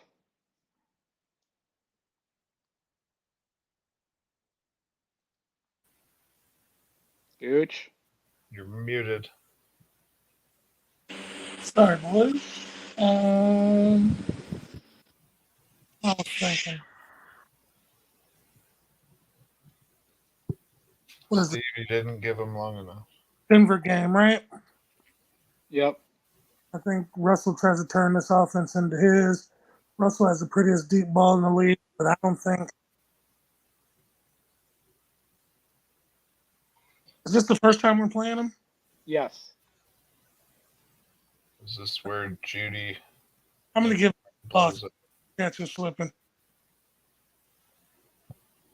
What was that, Gooch? I think this is a loss. I think the catch is slipping.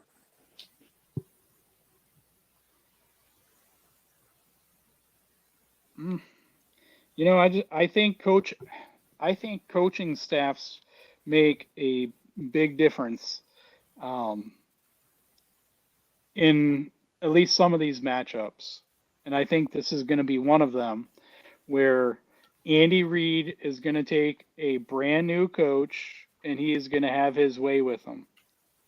I could see it. We'll see. And the Broncos played us tough last year, but Vic Fangio is a very smart defensive coach, and he's no longer there. Who's Mike Hyde, Danilo? I'm kidding. I knew what you meant. Then we have another bye. 10-4. Wait a second. I wanted to look here. Who is there? Okay. Texans. The Broncos defensive coordinator, guys, is Ajiro Evero. How do you say that, Gooch? You're muted.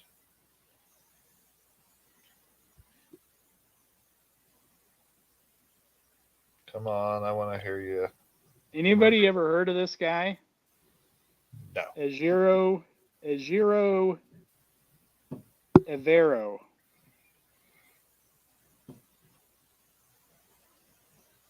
Can you make like a banner? With his name? Yeah. Never heard of this guy.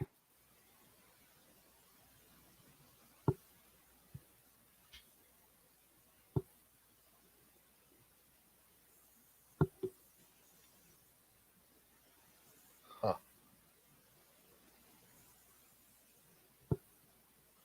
Now, it says that Dom Capers is a senior defensive assistant, but this guy is the defensive coordinator.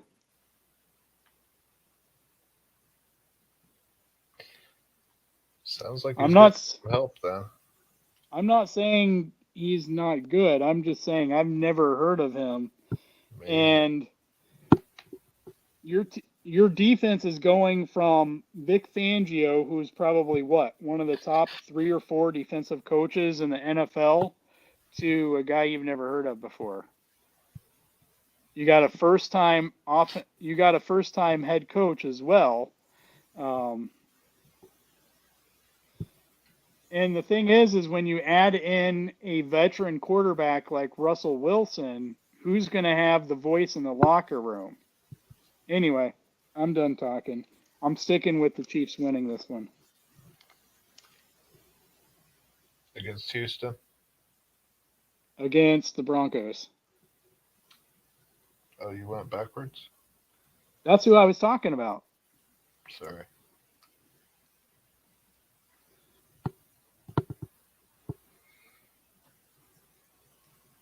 I think I have us at 10-4 after week 15. You have us winning against the Texans. Yeah. Next game, Texas is an easy win. Agreed. Now, there's no such thing as an easy win. Disagreed. Any given Sunday.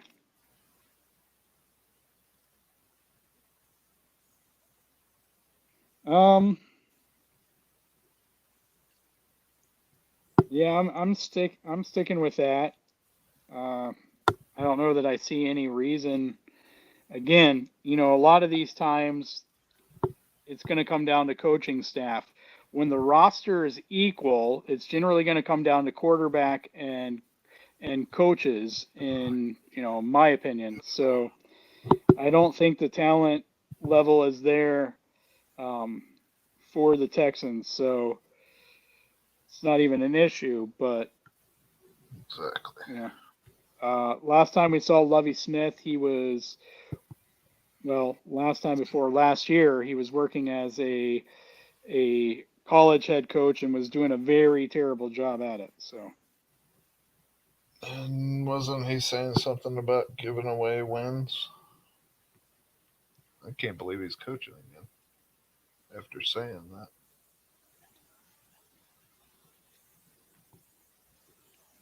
So we've given all ours, Let's right? see.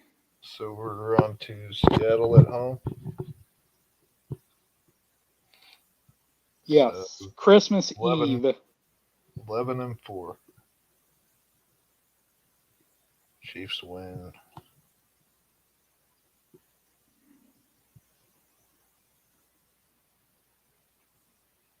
Man, I'm rolling in at what, 12-2 into this game? I don't know that I like that.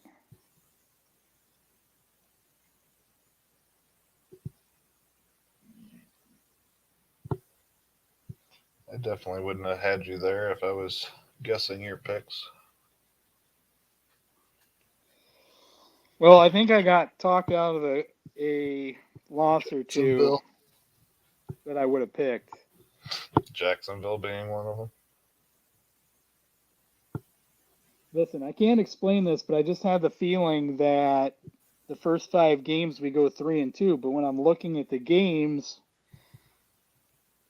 I can't figure out what to. And so that's kind of where I'm at. I picked one, but picking the other one, anyway. I think we beat the Seahawks. I don't think that it's particularly close. Yeah, I guess I don't have a lot of respect for Pete Carroll as a coach, and whether it's Geno Smith or Drew Lock as the quarterback, I can't stand the guy. They show him so many times during the game. Talk about a punchable face. I would love to deck that guy.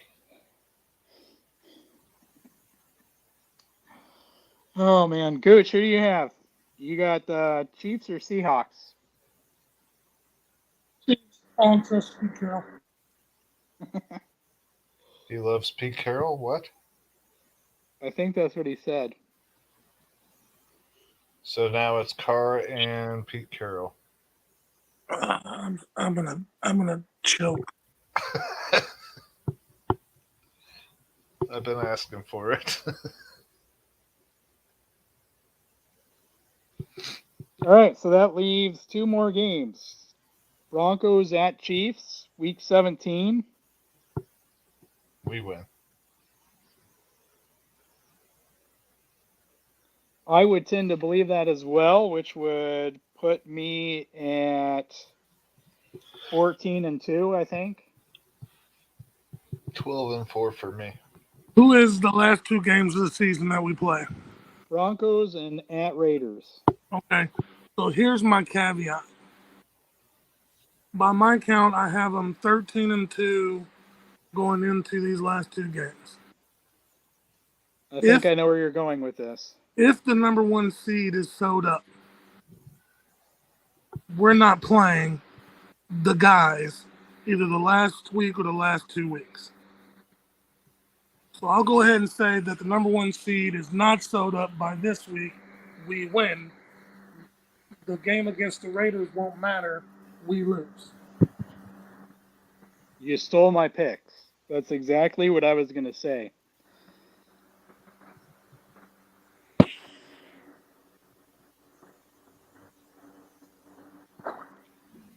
Now you gone and did it.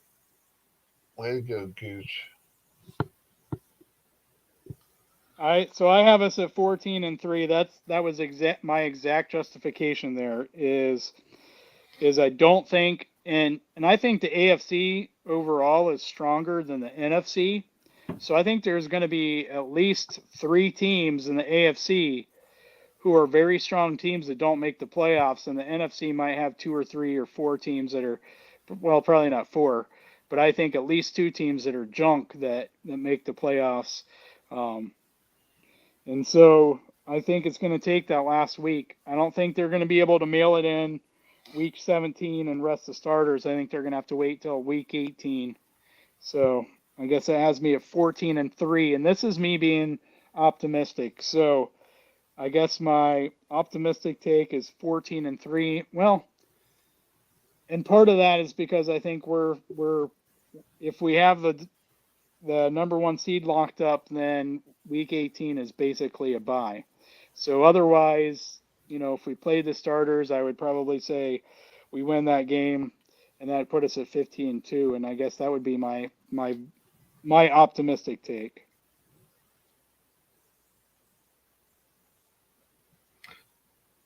You were still thinking about us losing to Jacksonville. I think realistically, we probably end up 13-4, 12-5. I would think even with, I don't think I could go as low as 11-6, even with all the young players. Although we won 12 games last year, and our schedule is harder this year.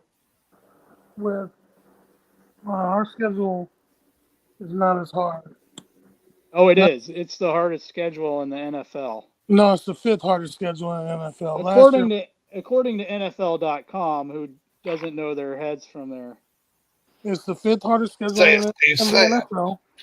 Somebody's already put it on Twitter. It's the 5th hardest schedule in the NFL. Last year, according to NFL.com, I call bullshit. Warren Sharp, and DraftKings have both said it's the number 1 hardest schedule.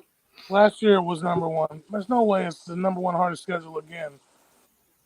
It wasn't number 1 last year. I mean, it has the Texans in it. Can't be number 1. Touche. It's also got Jacksonville. Right. So it can't be the number 1 hardest schedule. Those are by far the easiest games, though.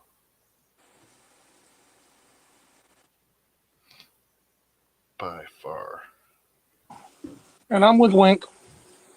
I'm with Dan, too. I honestly think 13-14 wins locks up the number 1 seed. I don't think you have a run like last year where you've got 5 teams vying for number 1. I don't think you see that again. With that said, again, I'm going to hold true to my word that if we have it locked up by week 17, the last 2 games, our starters don't play.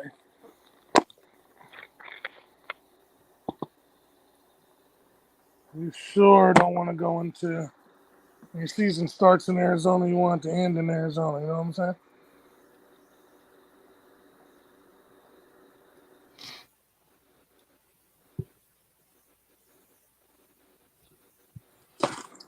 I don't know whether to go 13-4 or 12-5. Because, it all depends on where the seating is. Obviously.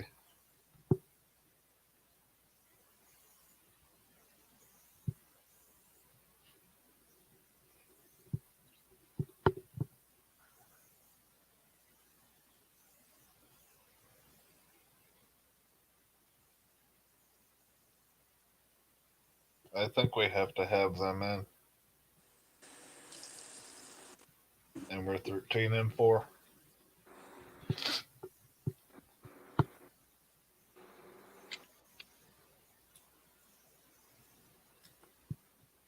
Titans, Bills, or Bengals? We balling.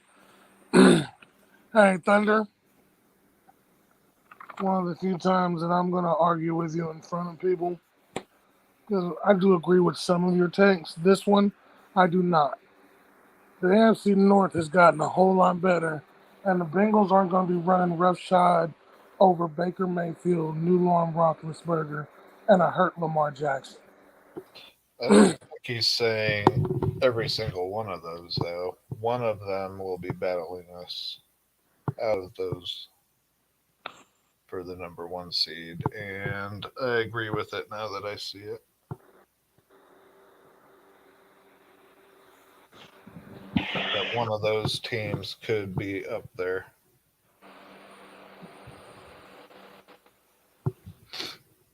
You know, the guy that they thought that was better than Mahomes, Baker Mayfield. I would think it'd have to be the Bills, though. I think Cincinnati got lucky. I agree with the Bills. I just don't think the Bengals, because the AFC North's going to be a dogfight.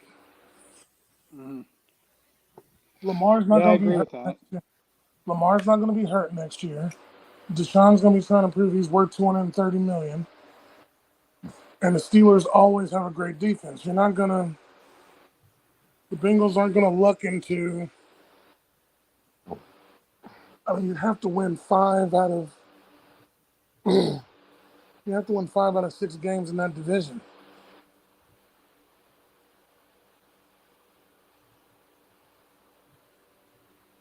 Which would mean beating either the Steelers and Ravens twice. Are you saying the Ravens are more likely in the spot that he said rather than the Bengals? Yeah, because I have no faith in Mitch Trubisky, and no matter and look, unlike have a good one, Danilo. And yeah, thanks for stopping in, Dan. Last year, I think, was a fluke because the Ravens were having a really good year until basically their whole starting unit got hurt. And I don't think the Bengals will be lucky this year. Which I definitely think they were. Yeah, the Ravens had all these injuries, and I think I already said this earlier, right? They were a 1-point loss to the Packers away from making the playoffs, even with all the injuries they had.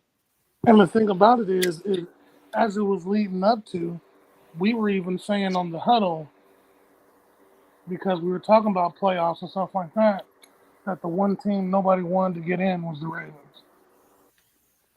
Because the Ravens were barely losing with second and third and fourth string players. And if their people just started to get healthy at the right time, they could have been scary. Real scary.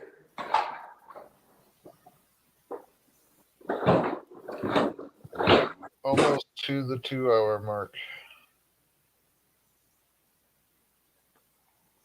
As I said last time, Thunder time. We may have to split this into the first half and second half of the season there, Keys. All right, so I'm at 14-3. Gooch, you finished at what? 18 games. I'm saying, I'm saying 14-3.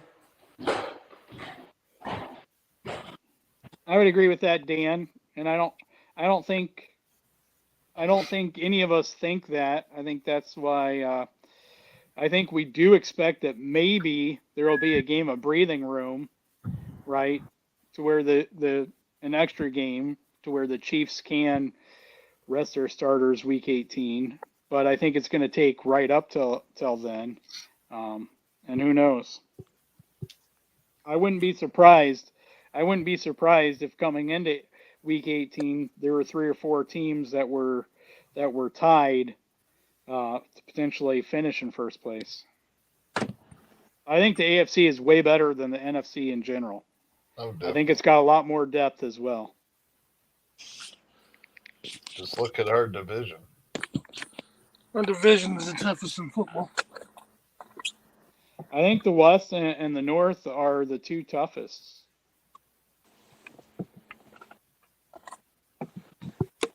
So I was at 13-4. I'm at 14 and what is 14 and 3? I didn't pick 15 and 14 and 3 because I have that last game. And Gooch, where did you end up? 14-3. Okay. What? Wow, that is not how I thought that would go. That I would actually have worse records than you guys. Yeah, what's the absolute lowest you guys think, and as far as like number of wins? 11. Then Okay, yeah, that's exactly what I was gonna say. So if the Chiefs don't win at least 11 games, we're all gonna be pretty disappointed then, right? If the Chiefs don't win 11, the season's a failure.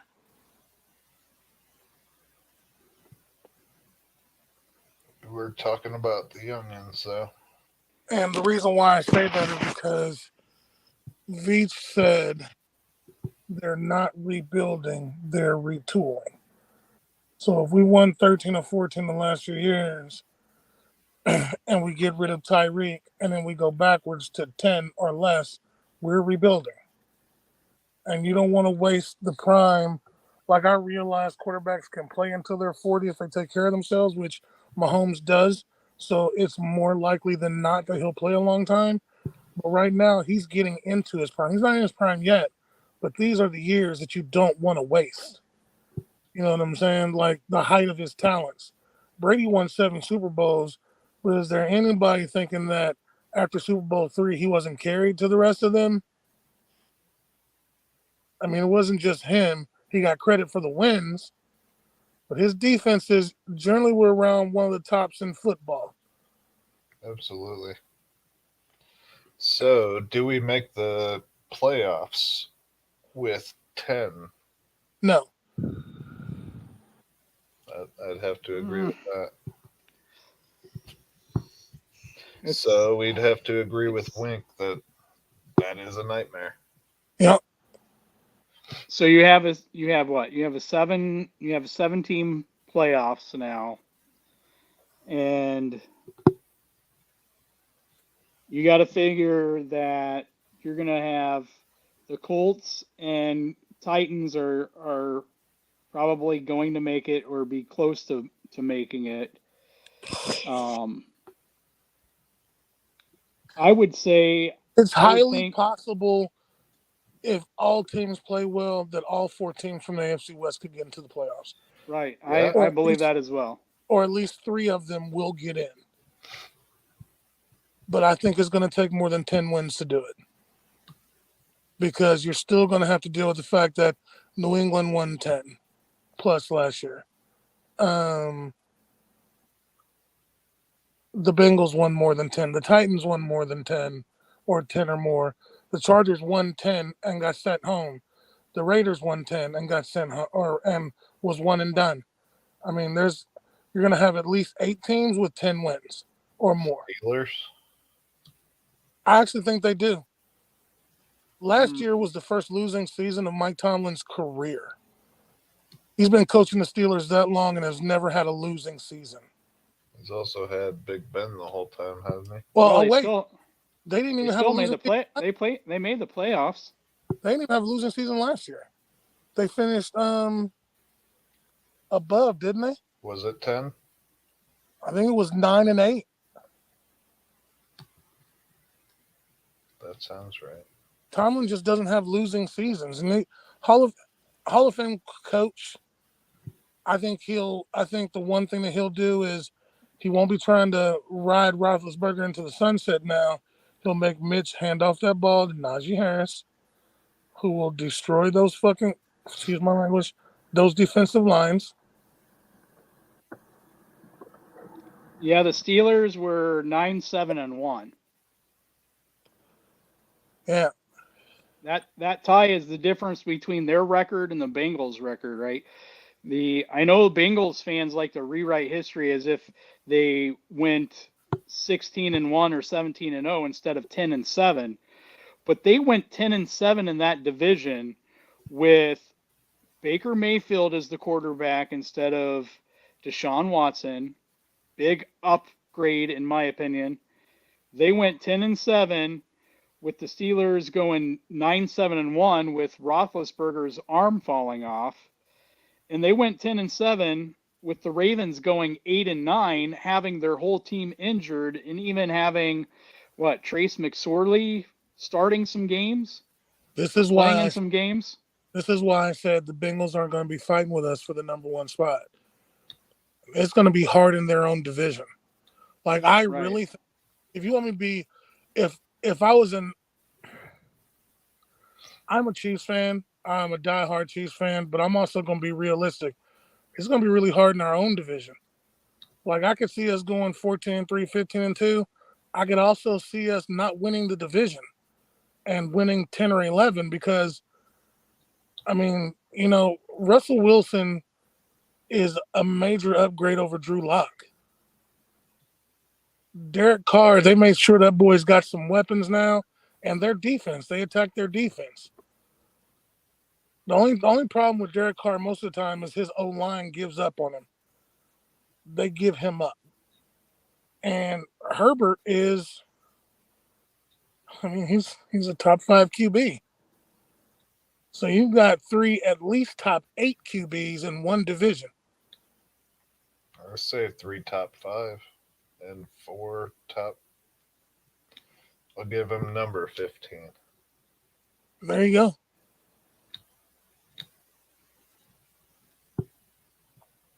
Yeah. It's going to be an ugly division. It's going to be a fight. It was the first and last place in the North was separated by 2 games. The Bengals also had one of the easiest schedules last year.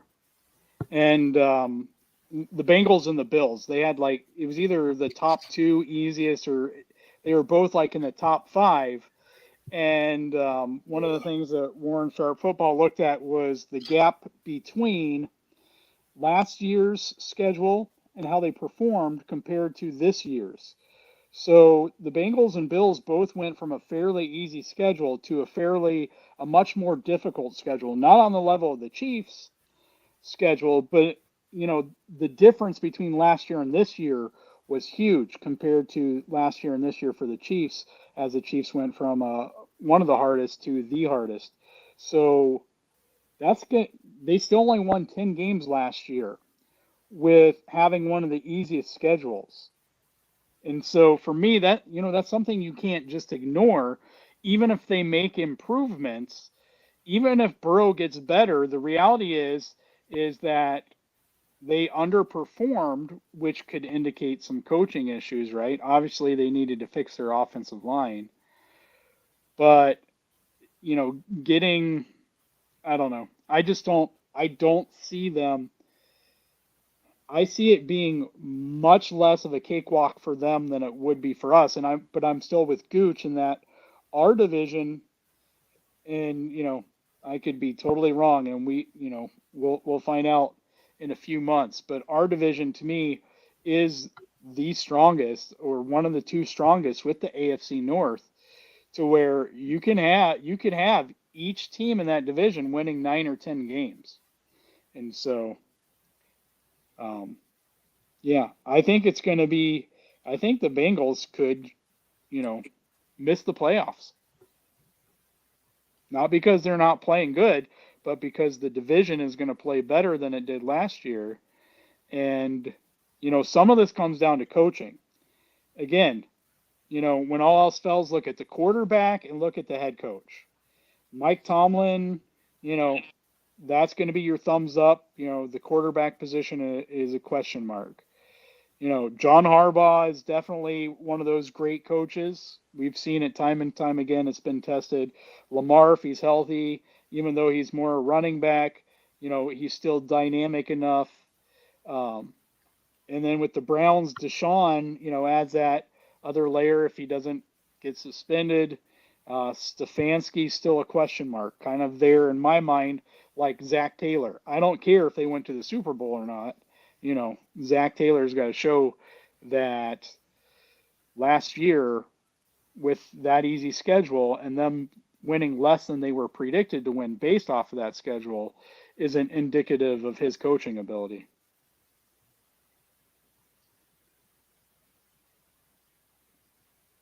I would agree with that, Wink. I think the Jets got better. I'm kind of optimistic on Robert Saleh as a head coach. And I'm more worried about their front office. And I'm a Brees Hall fan, so I don't know if I'm sold at the quarterback position for the Jets. Again, as Gooch said, with everything that happened last year, the Patriots still won 10 games. The Bills poked a sleeping bear. Like I've said it, and I'll keep saying it. You don't want to embarrass Bill Belichick the way that they embarrassed him, because the man lays awake all night for 6 or 7 months since that moment, and all he thinks about is how he's going to destroy your team. And so I think that the Bills might win that. Keep in mind, it took the Bills to the last game of the season to win the division, where they had to beat the Patriots. Well, the Bills were another team that underperformed their strength of schedule. So they should have done better than they did. And I think they faced the easiest, by quarterback play, I think they faced the easiest strength of schedule. And it is easy to get happy when you beat Belichick, but the one constant, the two constants in this league the last 20 years is you don't want to embarrass Bill Belichick. And the only coach who has ever consistently beaten Belichick is Andy Reid. Those are the only two constants in the NFL. And I'm with you, Keys. Bill Belichick has laid awake every night, and he has picked apart Brian Daboll's offense. And now that Daboll is gone, he is going to put the screws to Buffalo. What people forget or don't realize is he had already started in the draft. Buffalo called him to get that pick so they could get Trent McDuffie, and he turned around and Buffalo offered better. Something I have to say about the Dolphins, though. I think we all remember them getting Mike Wallace. And they were still the 500 team that they always were. I think Hill does much for them. I think for the third year in a row, I've been high on the Dolphins. The last couple of years have felt like a letdown, and to me that's not Brian Flores' fault, because I think Brian Flores, at least is an excellent defensive mind. I don't know about a head coach necessarily, but some of that is bringing in the right offensive mind to be your offensive coordinator. But regardless, the defense was already solid. And then you bring over a first-time head coach that, there's going to be some bumps in the road there. Well, but Mike McDonald is not he's a smart guy, and he's going to bring over a lot of facets from that 49ers offense. So I think you're going to see some fun things out of the Dolphins offense. And not only did they add Tyreek to go with Jalen Waddle, two very fast guys, but they also brought in Teron Armstead from the Saints left tackle, if I recall correctly. So they started building up that offensive line, and they're giving Tua more weapons. Now, for me, it's a make or break year for Tua, because he's not going to have any excuses there. But they also have like four. Now that they have Tyreek, they have like four out of the top 5 or 6 receivers at ability to create separation within 2 seconds, if I recall the analytic that's on the top of my mind. So they're going to have 4 excuse me, 4 receivers that are the tops, 4 out of the top 6 and like 3 out of the top 4 at creating separation within 2 seconds. Won't matter if Tua can't read it. And on top of that, we can't say Brian Flores was coach of the year last year. I just don't think he won it. His team lost 7 in a row, and then he won 9 in a row. And he still got them to the playoffs or within a game of the playoffs or whatever. I mean, With Tua. Fired him after 1 year. 2 Two. winning seasons. Actually, 2 winning seasons. Now that is a good point to go back to talk about the Steelers, because he's now their defensive coordinator. Yeah. So that defense is going to be that much tougher. I don't know what the offense is going to be. Probably give the ball a lot to Najee, and I mean the receivers are there.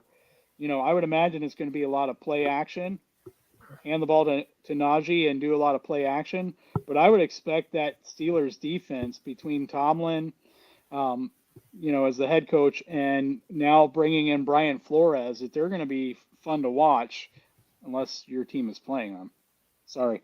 Go back to the Dolphins.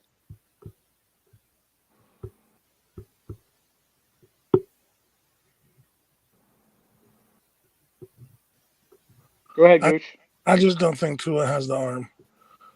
Like I am an Alabama fan. I will support Alabama players, but Alabama doesn't produce really good quarterback.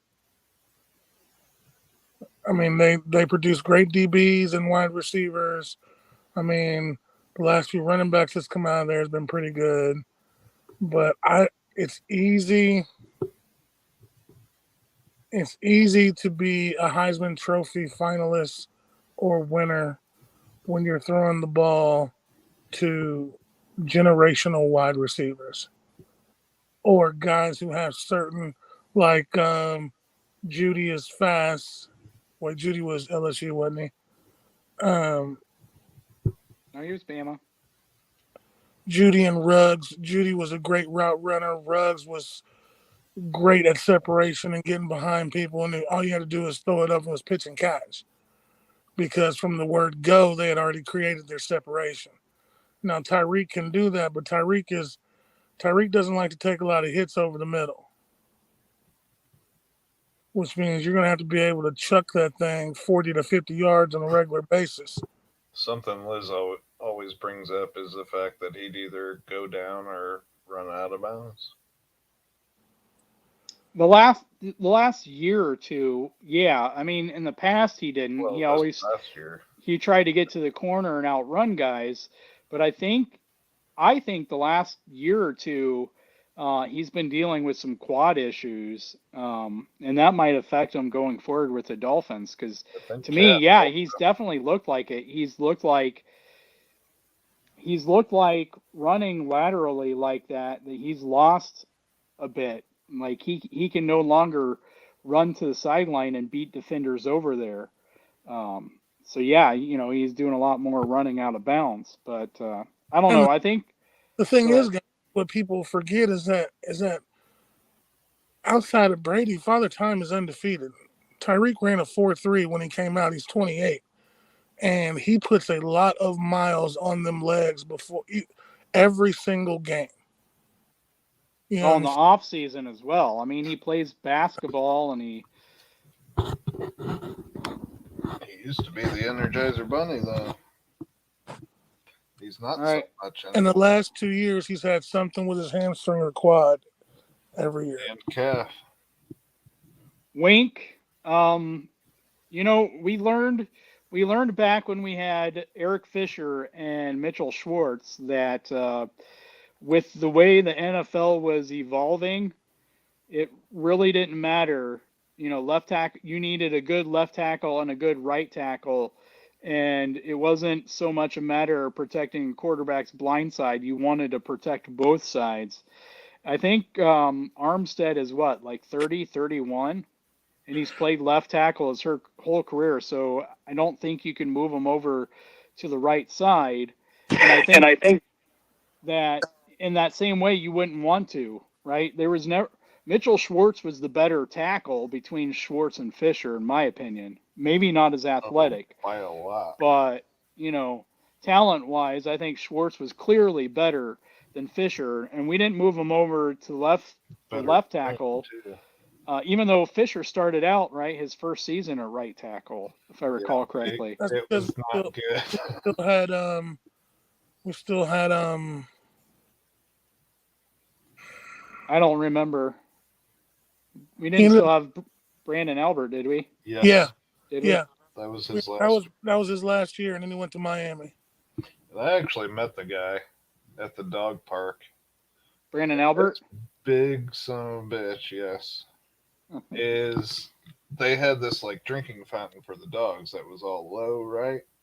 He gets on his hands and knees and he starts scooping sand out of it because his dogs needed a drink.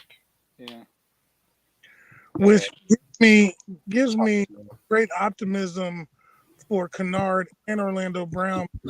For Orlando Brown, Schwartz had one of the worst combines in NFL history. He did. And he turned out to be, I mean, he didn't make the Pro Bowls, but his peers called him the best right tackle in football for how many years? You know what I'm saying? He never got the credit he should have. It's a matter of if you're going to work on your craft, because Schwartz was terrible. He became all world just from studying and working on his craft. That gives me hope for Orlando Brown, but not everybody wins with Schwartz either. Yeah. Schwartz had a 2.3 relative athletic score. And the interesting thing is even his arm length is only 33.5 inches. So definitely one of those guys where maybe nobody would draft him unless he had really good looking tape. But apparently the Browns knew what they were doing because they took him in the second round. The Browns get good offensive linemen. They just don't get quarterbacks typically.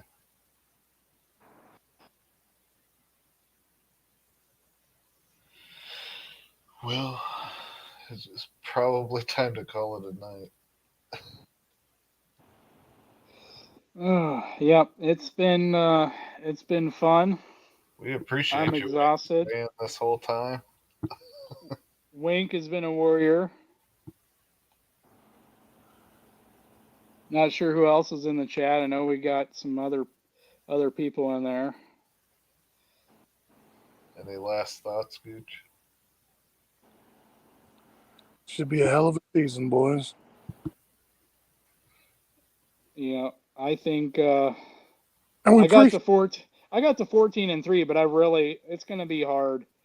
Appreciate anybody watching us tonight, man. That's amazing.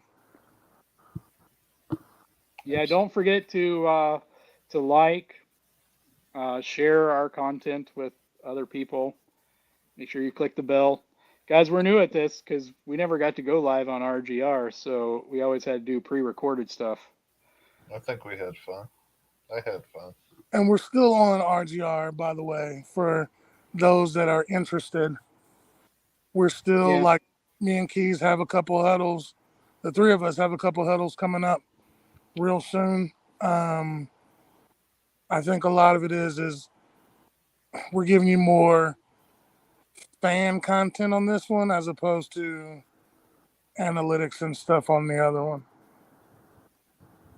Well, and Ryan's channel has Chiefs personnel watching from time to time.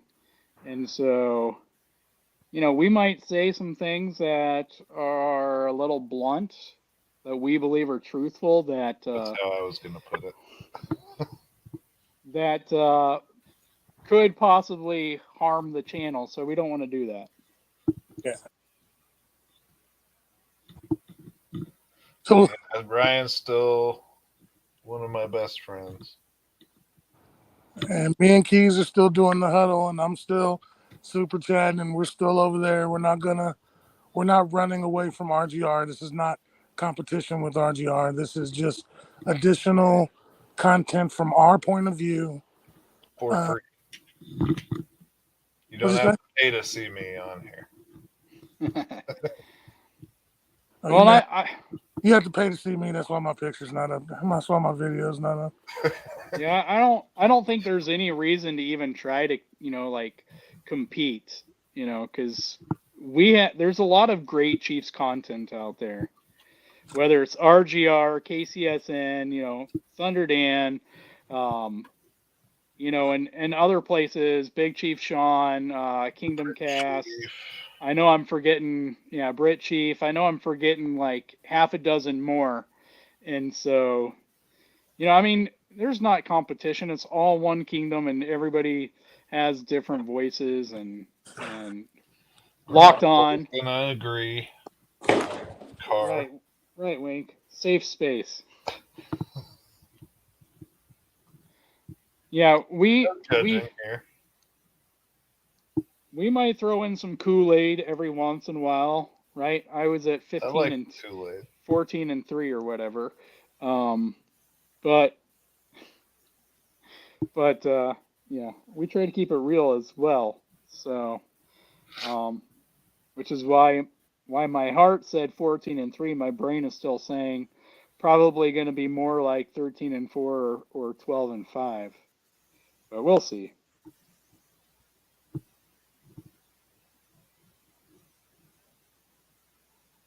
All right, we're going to try to do midnight live streams once a week, guys. Is that the plan? Well, I don't know. What's better? This late or middle of the day? I mean, we can still do a middle of the day one when everybody's schedule works. But I think middle, including me, but yeah, working nights. I think middle of the night taps into, there's some international Chiefs fans out there. There's some Chiefs fans that work second shift, and so they miss all the prime live stuff. We gotta let them know, though. How do we get to them? I am hoping to do member meetup on the weekend and RGR. talk to for RGR,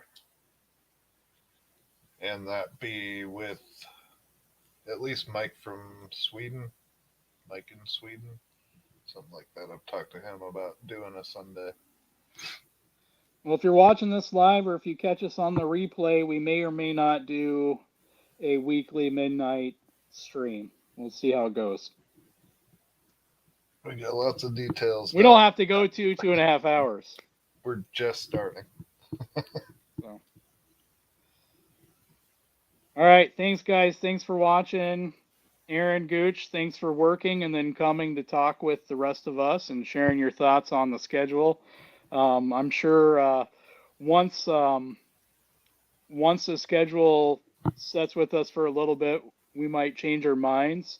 Maybe come preseason we revisit the schedule or revisit our predictions. Who knows? A lot can change between now and then. So thank you guys for tuning in. We're going to sign off here. Thank you we've been a channel for a little over a month. We've started producing content for about a couple of weeks now. And so keep watching. Let us know in the comments what you think, any ideas for any future content. Again, we're humbled that you guys are here. We appreciate you guys. We appreciate Wink and whoever else is in the chat for staying with us for 2.5 hours. Time to go to bed, though. Thanks, guys. We'll be back. Gooch, you going to say any last parting words of wisdom? Welcome to Back Top Bros. This is going to be fun. You guys really enjoy what we got coming. All right. Have a good one, everybody. Later.